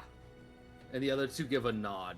As it's, I think of those 2 had seen Katsu before, so they acknowledged him a bit more than the other 2. That's fair. Yeah. Yeah, that's fair. Katsu would just kind of do a similar bow back. Yes. Yes. You guys got to meet Karak and his squad Hell yeah. of death machines. We love to see some death machines. Yeah, it's also that weird thing of it wasn't much of an insight to realize Karak probably couldn't fight. Yeah. It was that weird thing of he didn't have the stance of someone who knew how to fight. Meanwhile, his 4 guards are prepped for anything. Yeah. I mean, he's a high priest right now, so. And he's not in an apocalypse, so. It makes sense he doesn't know how to fight right now. He's like, I don't need to, so I'm not gonna. Yep. But yeah. But if you hit him, there's one thing he can do, which is the Cryon Feet Reactionary Ice Shard. That's it. Yes. That's the one thing he can do. Yep. Uh, He can get hit. He can get hit 8 times. Yep. He's actually got a bit more health than most NPCs. Yeah. Other commoners with their like 2 hit points crying. Uh-huh. Meanwhile, the high priest with 8. Uh-huh. What a bougie motherfucker.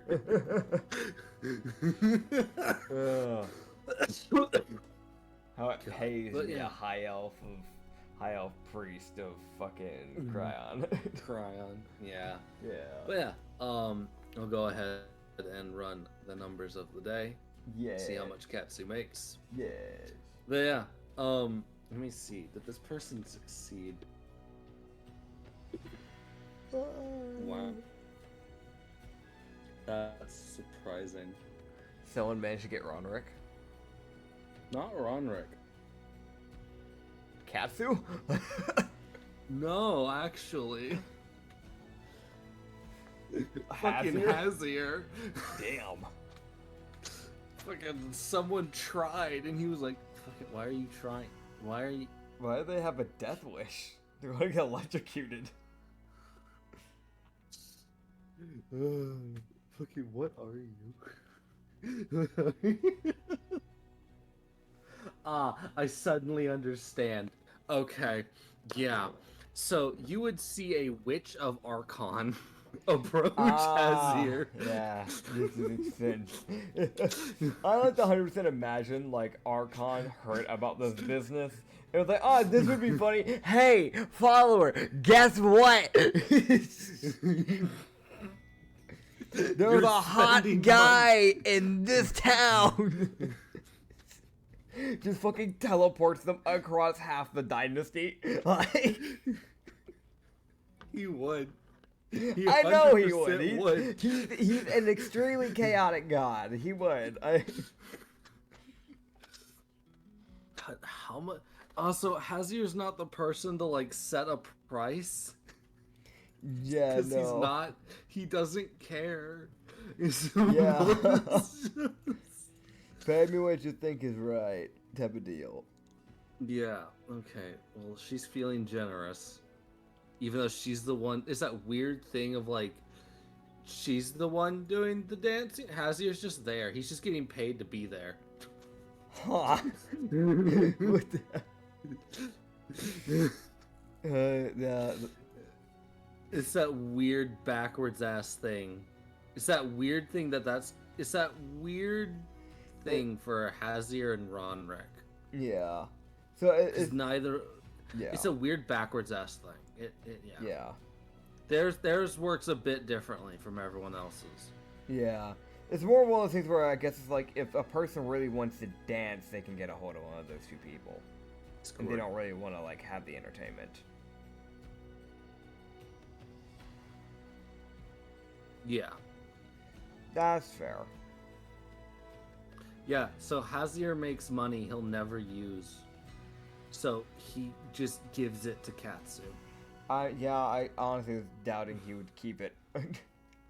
It's that thing of he gets the money, he's like, thanks, she leaves. He sits there and looks at it like, what the fuck is this? Katsu just kind of stares at him for a bit and just goes, I'm surprised.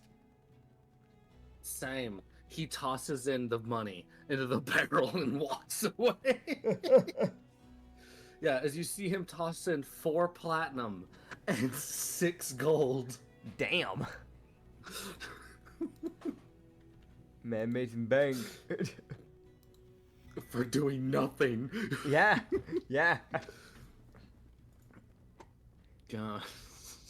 Fucking. Yeah, I wish it was that easy to make money. Yeah, same. I need that. Yeah. Okay, yeah, there we go. So, okay. So, this is for this one. So, Yuko ends up giving Katsu some more money from that day's work. She gives Katsu 67 gold. 67 gold, let's go. Emra hands over 300. Yeah, that sounds about right. There it is.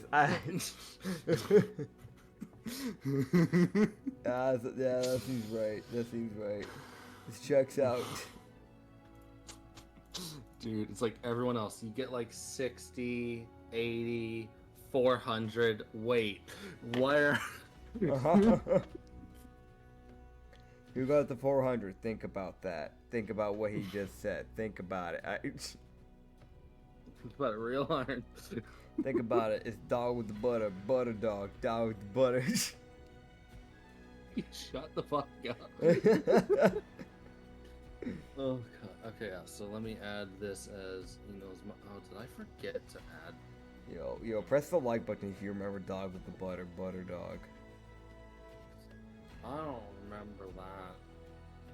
Who doesn't remember dog with the butter, butter dog, dog with the butter, butter? Yeah. So you get 56 gold from Enola. Okay. 56. Blancs.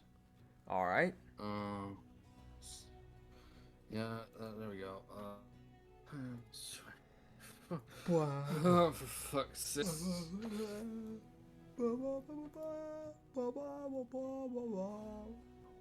Hey man, so you get 57 from Alora.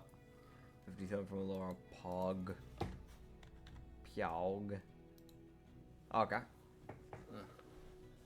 And then was that everyone? No, Corey. Yeah, don't forget about Corey's Corey, the only one who. Corey's the only one that hasn't given money. Katsu's just like approaching at speed, like hand it over, bitch. Yeah, come on, you know what you gotta do.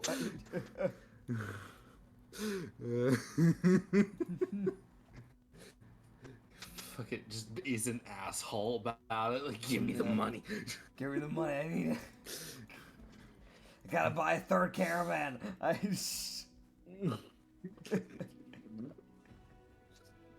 Fucking starts his empire. there's just like a very small like kingdom, just like in the top right. It's like right near the Bandit King, Bandit King's area, just called fucking. God, okay, what would this even be fucking called? Prostitute like land or some bullshit? I don't fucking know. Brothel Haven. Brothel Haven, yeah. Oh, it's so dumb. This is such a legal job. Yeah, it's so legal. It's crazy how legal it is. Mm-hmm. Technically speaking, if Durla taverns are allowed to exist, so is This is fine. Yeah. Yeah. Yeah.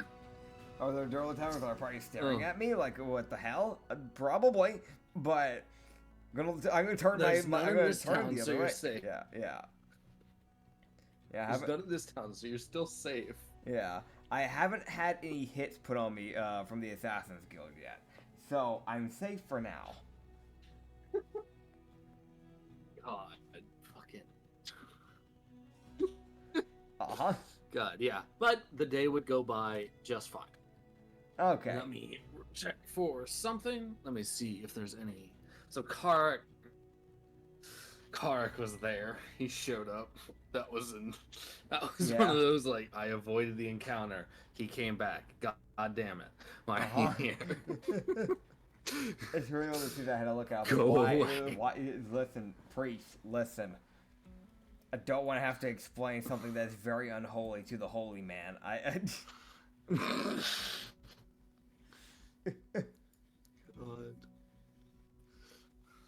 Problem, the holy man kept showing back up. Boy. Yeah. You then very quickly find out that he didn't care. He just found it to be interesting, which is why he was looking into it. He was like, oh, it's unique. Moving on. Fair. Yeah, also, good old Emra would get a +3 bonus to her performance. So she's doing great. Pog. Yes. Yeah. Katsu would, so the day would end, everyone would kind of settle in for the night. Yeah. As Katsu would go into his barrel of money. Yeah. Deck save. 13 plus 4. 17. Dude, every time you say the number, I assume it's the fucking, like, the total. Yeah. No. You're like, 13, and I'm like, okay, so he's dying. Plus 4, okay, so he's not dying. Yeah. He's fine. Goes in feet first. Hell yeah. He thinks about going tail first, but he doesn't. Whoa. Don't need to crush my tail. Considers it. Yeah, I'd rather not crush my tail. Considers it briefly. No. God. Fucking no. Arabians. No, I don't think of that. Yeah, fair enough. God. But then, as the night would go by, Katsu would hear a very like rhythmic tapping on his barrel. Okay. It's like the tap of someone. It's like a knock to see if anyone's like awake in the carriage, probably. Okay, so I popped my. But she didn't. Yeah. Whoever knocking probably didn't know that there was someone asleep in the barrel. So, they see, because if I remember correctly, we said like the barrel's like it's tall enough to the point where if he stands up, you just see like half of his eyes and up, if I remember right. And if he's sitting down, you see, like, just his see ears. the ears. It's like, yeah. Yeah, it's I think it's like a 4-foot barrel. He's 4'1", So- yeah. So it's like he barely. It's like you just see the ears. So if they look up at the top of it, they'll just see 2 ears poke out as he's like starting to stand up, and then 2 hands come over the barrel, and he tries to lift himself up to look over it. Who's knocking on the Yeah. barrel? He would see this woman. Oh boy. He would see this lady. It's the most like he gets over the barrel and he is like his face is like Yeah. probably like 2 feet away from her, mainly because she's looking up and it's something like he comes up over the barrel and it kind of comes down. Yeah. To like see he's like it's like very sleepy, like who the fuck. It's that thing of like his left ear is like flat to the side, and his right ear is like drooping down forward. Yeah. So he would see this lady. Okay, we're looking at like a very like probably a witch, because she has the like dark purple blackish like witch hat going on. It looks like she hasn't been taking care of her hair that much, because it looks kind of like it looks weirdly like, you know, like if you don't like wash your hair enough, it gets oily. It's like oily black hair that's kind of long. It goes like a little bit past the shoulder. Very tired looking eyes, like crow's feet, like bags under the eyes type of deal. White shirt that is kind of open. You can see half the chest type of deal. So like think of like this. You can see the inner cleavage, that type of deal. But then it like goes halfway, then it kind of covers the rest. But then a like black, it's like a black crop top jacket is the best way to put it, because it's not a cloak, but it's a crop top jacket, but it has long sleeves, but it's a crop top and it has a pop up collar. Like a very like, again, think about like that same type of collar that we have with Karik. That very like long pop collar that kind of goes outwards and is kind of pointy at the end bits. She has a like very long like, I don't know what this is technically speaking, but it's like a cloak, but it's connected onto her belt and only like covers the like legs down, but not really. It's like not. Yeah, it's not a proper cloak. It's like a skirt dress thing. Yeah, it's like a skirt dress, I guess, technically, yeah. But it does reveal a bit of her, like, left leg, which you can see, like, her, like basically thigh-high socks. I don't see any pants there, so it actually might be a dress. Now that I don't see any. like, I only see a bit of the leg, but I don't see any option for there being proper clothing underneath that. And then 2 chains, and the chains that are on her that are connected to her, like, hip, is, like, it has, like, little crosses attached to it, so she's probably a cleric. That or a warlock of the Witchblade is my guess. And I forgot to mention this before with the past NPCs, because, again, we kind of forgot this, but, like, physique-wise, hourglass is the best way to put it. Very hourglass. A lot more built into, like, the hip, but hourglass. Yeah, so here's the thing. Katsu would see her, and he would look up kind of past her. And think of, he would see like there is a guy who's about like 6 feet away from her. That's like, he's like almost blending into the shadows. Okay. And then all other Katsu would see otherwise is just 2 white eyes. Like, that's again like 6 feet away, like on her like right side. The other guy's on her left. Okay. But on the other side, there's only just 2 white eyes that are just kind of floating there. Yeah. And it's the thing of whenever he looks at them, they get like that, like a weird, like kind of red and blue, like almost like they're glitching. Like if you think of like a glitch. Yeah. Like it's not. There's think of like he's seeing something weird from over there. But yeah. She would be like, "Oh, I didn't know someone was in the barrel. Apologies." Fine. You would. Yeah. He fucking Yeah. would. I did that on purpose. Oh, he would just kind of go, "Sir, something you needed by chance? Why do you have friends looking at me from afar?" I will pull up the 2 friends. Can see. Yeah. The other one you can't see. It's I think if you only see his eye. Gotcha. See what? The weapon Yeah. drawn. That he has a drawn weapon. Yeah. In the image. Okay. You broke up a bit there. I heard, give the other people that you can see, and drawn weapon, you can see. Okay, yeah, so I'm gonna fix that. I'm sending the other guy, the guy that you can see, the guy that's on her left side. Yeah. He's not standing there with a bloody axe. Gotcha. Good to know. In the image so, he is. In action, yeah, he's not. His axe is sheathed. Great. So he hasn't just murdered someone. This is important information.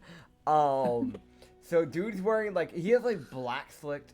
He has black hair that is like slicked to the like left side of his face. Again, medium cut hair for a guy. Probably a great sword attached to his back. Probably a paladin because it's a like silvered handle bit. It has some wrappings like going around a bit of the hilt, but it has that like very religious like designing bit to like the very beginning bit of the hilt of the like handle bit of the blade. We're talking like a like almost pitch black like trench coat that this dude's wearing.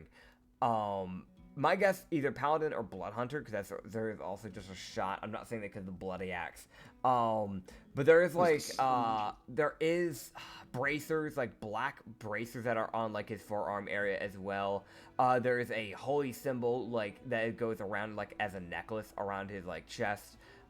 Black shirt, like undershirt, black pants. They're all the same shade. It's this very, very dark black. Though the undercoat, you can barely see this guy. Yeah, no, 100%. Even the boots, reason... the boots almost go up to the knees, and even those are like pitch black. Yeah. So it's that thing of like this is a team that definitely travels only at night. 100%. That's the immediate thing. It's the thing of you can't even see the third person. It's that genuine thing of all you see is his eyes. Yeah. Which is probably the only part he's letting you see, which is the concerning bit. Katsu's not crazy about that, I'm gonna be honest. Yeah. But, yeah. So she was like, well, I saw a carriage that seems to be more of the businessy type. I was curious what you're doing. Think of it as...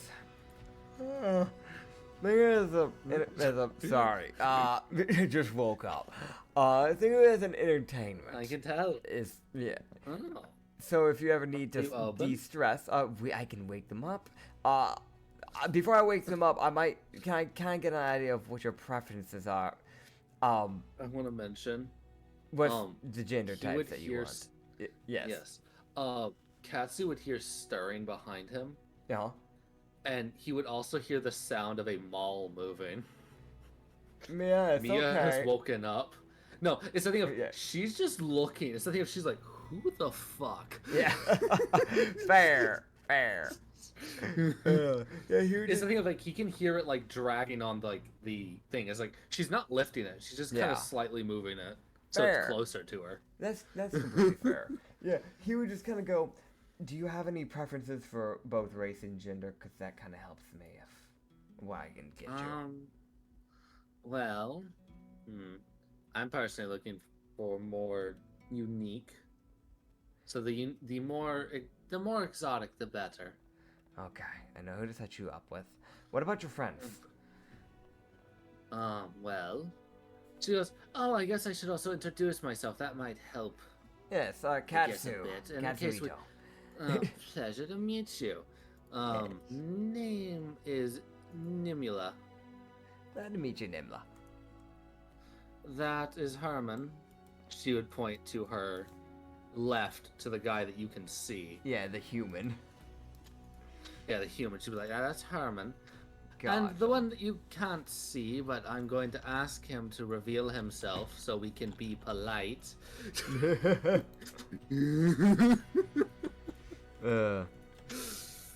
That fucking stop stealthing, you asshole.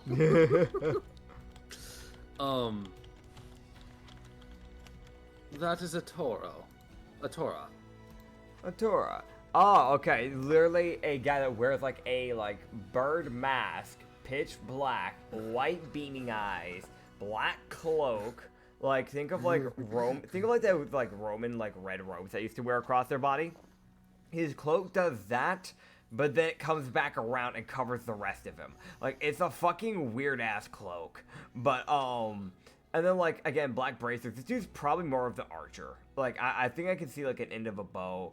I think I can see arrows like on his back, and also the sheer fact that his bracers have like his bracers kind of look like they also act as like a glove because they have a glove bit to it, so it doesn't just connect his forearm. It actually goes over his hand. But it's obvious that it still could be used for like defense probably to like help block some attacks. But it definitely looks like it would be good for like gripping like arrows and stuff like that. So probably the archer of the group, probably a ranger of like a Gloomwalker ranger is my guess. And black boots, by the way. He also has like a ring of like blades that go across his chest. Yeah. You could probably grip those and shank someone with those. Fair. You can see them in the image. All right, hell yeah. But yeah, he would just go, what about the two of you? Well, you would notice Nimula does the talking. It seems she's like, Harmon's more normal than most, so if you have anyone closer to human, that'd be the best for him. Understood. I can do that. So I'm gonna set you up with Emra. I'm gonna set Harmon up with Inala. I think the two of them will get along. What about the third? Tora, he's more interested in...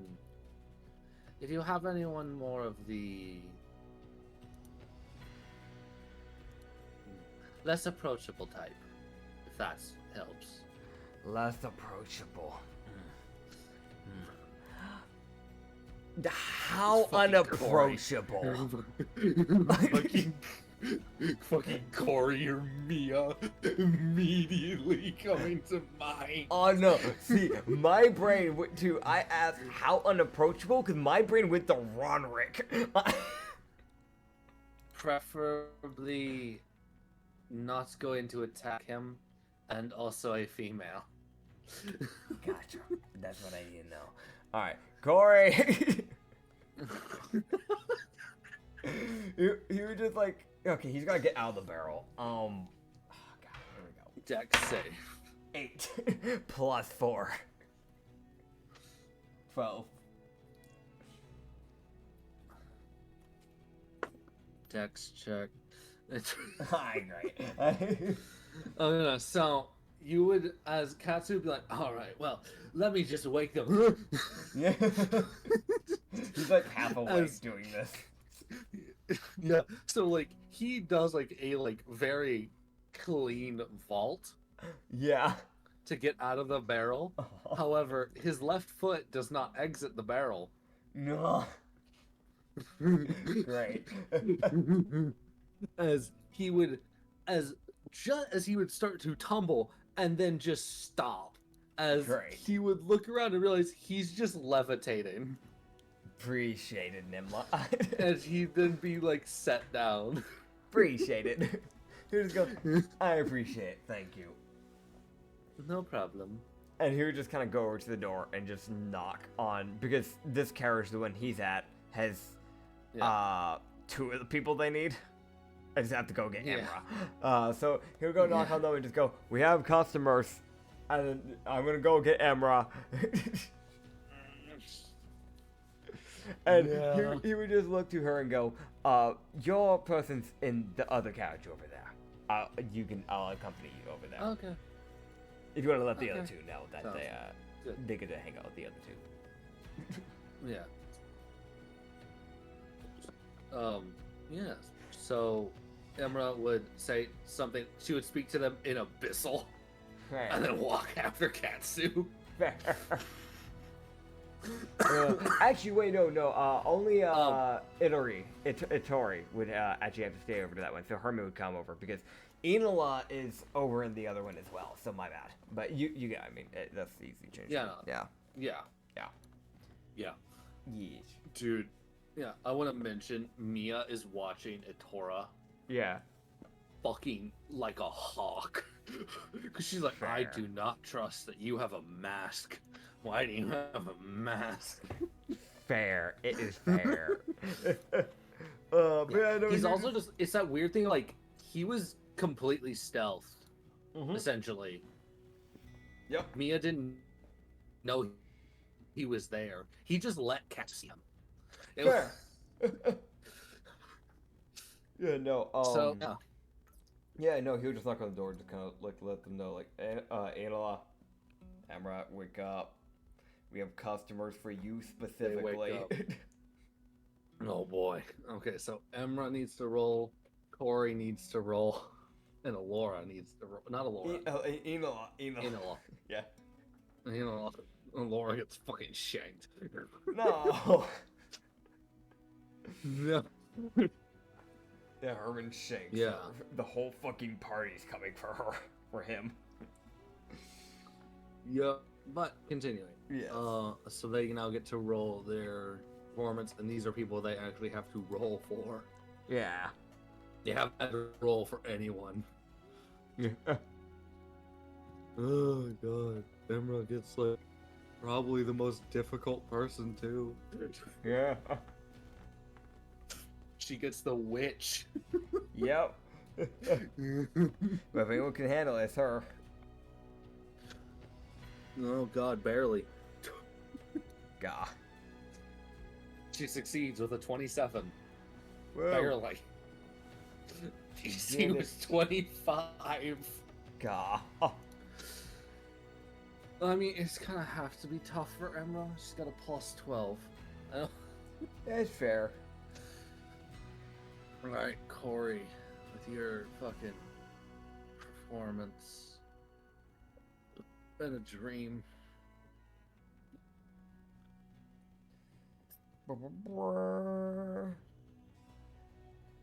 Alright, so Corey with a Torah.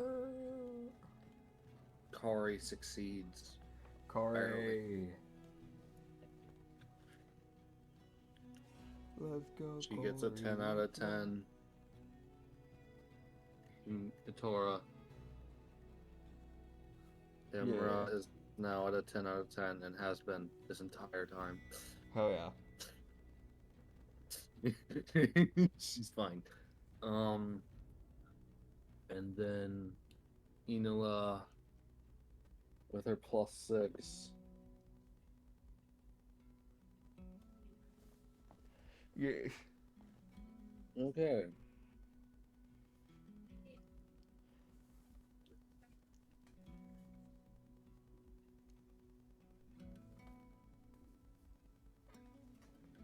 Oh yeah, so Enola does also succeed.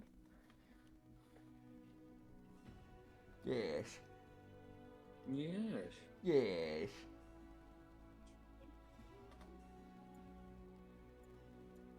Yes. Yes. Quite. Yes. Yes. So. Yes. Yes. Yeah. Yes.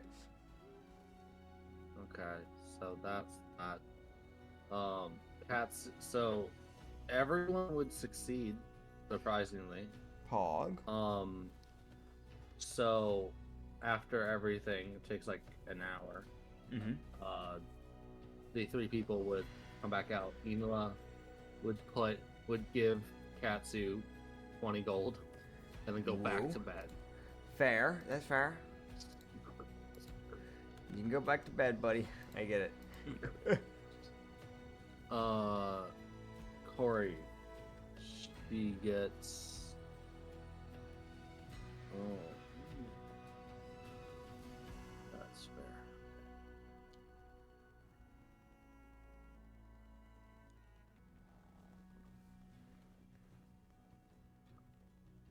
Yeah. So Beatboxes and Katsu would Sylvan. get 20. Yeah. Katsu Sorry. Katsu would get 24 gold from Corey. Great. Fucking I beatboxes and Sylvan. I did not break stride. I know. But I heard the stutter in the voice. Yeah, because you started talking. You cut me off. I was talking first. No, you didn't. I did. No. Maybe Discord delay happened, but as far as I know, I talked first. Well, you didn't. Lies. I've already been talking. What the hell? Okay, so Yeah. what about So Emra? Emra hands over 0 and walks away. Damn, okay, so 0 add. No, you get 75 from her. Pog. Hell yeah, we're You almost can back. definitely tell these Yeah. three people have money they don't need. Fair. Yeah. So but you would get Yeah. Yeah. Nimla would let you know that if you guys ever run into a bad scrape with dark magic, that she can probably fix it. Awesome. So to give her a call if you need help. Gotcha. I'll let her know. I appreciate that. If Yeah, she ever so- needs entertainment again, she can stop on by. Don't ask me to provide it, though. I don't know what the fuck I'm doing. Yeah. Yeah, she's like, oh no, for sure. We have to deal with a lot of less favorable things, so entertainment is cool. Yes. As would actually let Katsu know this because this is one of those weird, like, I guess I should explain kind of everything of just so you don't think we're a bunch of criminals, I'm gonna explain who we are. Fair. These guys work for the Demon Corps. Gotcha. It's one of those, like, you would find out that they are essentially, they look into more of the more necrotic based Gotcha. So they cults. definitely probably got recruited by Adar. Yeah. Yeah. Definitely the case. The witch talked to a witch, and the witch brought friends. I don't know who. What? You cut Yeah. out. Yes. All right. Fair. Oh, Yes. God. You don't know Yeah. who the fuck recruited a Torah, but you know what? It's fine. It's Gallon. Let's be real here. There's only one man for that. It's Gallon. With his fucking 39 fucking persuasion non-crit. I think when I got done playing him as a PC, he had like a plus 19 to persuasion, if I remember right. And he was only level 12. For those who don't know, Gallon, who is the Demon Corps leader, he was my first ever like PC in this world with Acrid, and I ended up making the Demon Corps at the like ending bits of his campaign, and then I eventually like quit like after like getting it fully funded. So he's become a lot more insane now. He's also like I think in like level 400 around there if I remember right now. So he's technically a legendary reaching mythical like status if I remember right. He's a summoner by the way. He's a druid summoner. So his whole thing is like yes, he may be a summoner, but he wields fucking gauntlets. He will clock you. But his main shtick, because for some reason, I don't know why, but his persuasion was off the damn charts. And his charisma and con, yeah. He was exceptionally good at gaslighting people. Yeah, so whenever he rolled a crit in persuasion, which weirdly happened a lot, like it was like in fighting, rarely rolled a crit. In the middle of like talking to some random person, nat 20. Hey man, why don't you just give me all your goods? Okay, shit like that. He overpricingly charged a baker, making them bankrupt for them to buy flour from him. Like, but, I mean, to be fair, he didn't know he was used to living underwater, and he had only been on land for like not even a month. He really didn't know, but he accidentally gaslit a woman to hell and back. Yeah, he's known for gaslighting people. Adar, his literal, the Hexblade Warlock, witch tiefling that works for him and is his main investigation, person. He runs the whole investigation side of the Demon Corps. That was another PC of mine. The ending bit of that campaign was that Galen showed up personally, because I attacked one of his friends at one point, and gaslit Adar into feeling guilty, revealing his disguise he had been talking to Galen with, and then asked for a second chance and ended up working as a Demon Corps person, as Galen had scored a natural 20, and I think in total it ended up being like a 54, and persuasion, so I literally could not fight it because I was a level 6. I did not have a say in that.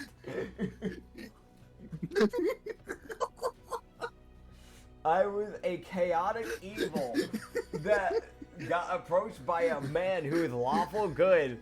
And the man legitimately just said, hey man, want a cup of tea? And dragged me on his flying wyvern within not even a day's worth of flight past 2 different towns that would have taken 12 days to walk through, away from where I was trying to go. So I got further away from my destination. Sat me down and said, what drink do you want? I have every fucking alcohol and tea, because most of my people die. And sat me down. So that was how that fucking went. And it was funny because the whole entire time I had the disguise on, Galen never realized my dude was the fucking guy he was looking for. As far as he was concerned, I was some random... I think I disguised myself as a high elf. Yeah, as far as he was concerned, I was a random high elf that was wandering by myself. As for his psychic wyvern that he's had summoned, and for those who don't know, the summons, the way his summons worked was that he could have up to 2 summons that were magically linked to him. If he had one out for a long enough time, months, long, they could eventually gain enough stability to where they didn't need the magical link. They could sever it and they could live as their own creatures. So he had a psychic wyvern that's still alive to this day. That's basically his pet. It's like a dog for him at this point. A psychic wyvern that has his trust, and it was just fucking eyeing down Adar the entire time because it heavily suspected him. It didn't pass it to immediately attack him because it wasn't sure, but it was on that near thing of almost hitting the DC to note to figure it out. So it was just it was one away. Yeah. So I remember when it landed in front of him, it got fucking not even 5 feet away, pressed its head on his head and just stared him down And he's over here trying to attack the Gallon, who, meanwhile the like wyvern is doing a passive intimidation. We didn't have to roll for intimidation. It's just one of the things you don't roll for it. That is a wyvern with its head collided into yours, and you're trying to play it cool. And it's obvious that thing is onto you. It was fucking mad, dude. It was so bad. And Gallon was like, yeah, just hop on it, we'll fly. Yeah, he got the ride on his other wyvern he had summoned, which was a fire wyvern. So he got the ride on the one that didn't suspect me. I had the ride on the one that suspected me and wanted to kill me. And then during the talk, when we were talking in the demon court, like in his office, the fucking psychic wyvern was hanging upside down off the ceiling and looking through the window. So all you saw was just one giant eye looking through the window. And then a spiked barbed tail. Yeah, for those who don't know, wyverns are fucking massive. So, but yeah, there's that. We got sidetracked, but yeah, no, I know doubts Ador who recruited this person for sure. Yeah, the witch talks to the witch. Problem, the witch had some powerful friends, and they came along with. Yeah. I don't know if I want to stick around for the batting core being destroyed if it does happen within the 3rd day, so I'm just gonna dip town. I think that's probably for the best. Fair. Also, we should probably start wrapping it up at least for today, cause social battery getting low. Not gonna lie. Fair. And also because I'm having problems on like keeping like focus on stuff now. So, but this has been fun. We've been doing this for 3 hours. So, longest podcast episode we have on the channel yet. No, we have a 4-hour one. Do we? Oh yeah, you're right. Yeah, we have one that went for almost 5 hours. Yeah, forgot about that. Yeah. Right. But yes. Is there anything you're about to say? Yes, actually. Okay. As Katsu and everyone, they would start packing up on day 3 as they are about to leave. They're getting ready to leave as like the sun's like starting to rise. Mm-hmm. Katsu, and this is where we will be ending off, as Katsu would start to hear screaming and shouting coming from down the street as it gets very loud, and then there's the sound of fighting. Don't turn around. Keep going. Oh, they haven't left. They're still packing up. Go around. All right. Well, we'll be ending off there. That's fun. That's great. I just kill a bunch of civilians and run them over. It's fine. But I appreciate everybody for Ron happily will. Yeah, I know he will. I'll just. Hey, Ron, got that ballista by chance? Goes and robs the fucking artificer. Gah. He would. But yeah, I will be ending off. This is the end of the brothel campaign. But yeah, I hope you guys enjoyed. But feel free to draw fan art of fucking. Actually, don't. Never mind. Or do. I was gonna say something very specific. I was like, no, I don't want to see that on my Twitter page ever. Yeah, feel free to draw, I guess. I don't fucking know. Yeah, go fuck yourself. But yeah, I hope you guys stick around. I hope we'll have another episode out probably next week as well. We're gonna try and get Katsu back up and properly going again. We kind of just kept getting sidetracked by GTA 5. Anyone, I'm not gonna lie. For anyone wondering, yeah. For anyone wondering, Katsu is like weeks behind. Yeah, he's weeks behind. We're gonna try and get it caught up. But yeah, thank you guys for stopping on by. I hope you guys enjoyed. And I will see all you assholes and all the lovely people here as well. There's bound to be a few assholes while listening. But for all the lovely people, love you guys. For all the assholes, go fuck yourself. And yeah, you can find me at Nitsify on YouTube, Twitch, and Twitter, and all that bullshit. You know where to find me. And there's Acrid, who doesn't have any like socials, but it's fine. You can Follow me on Twitch. You'll Yeah. never hear me say anything. Yeah, he doesn't even stream. But you know what's funny? Just make an urban. You know, here's a challenge. If anybody ever actually listens this far in and actually will listen to him, go on Urban Dictionary and make like a special Urban Dictionary like input just for Acrid. Just like make some fucking bullshit description about Acrid and then just submit it. Link it to me like on Twitter or something because I want to read that bullshit. But God. alright, but I'll see you guys later. You guys all have a beautiful day. Look up Nitsify on the Urban Dictionary. It's insane what you'll find. Have a good night.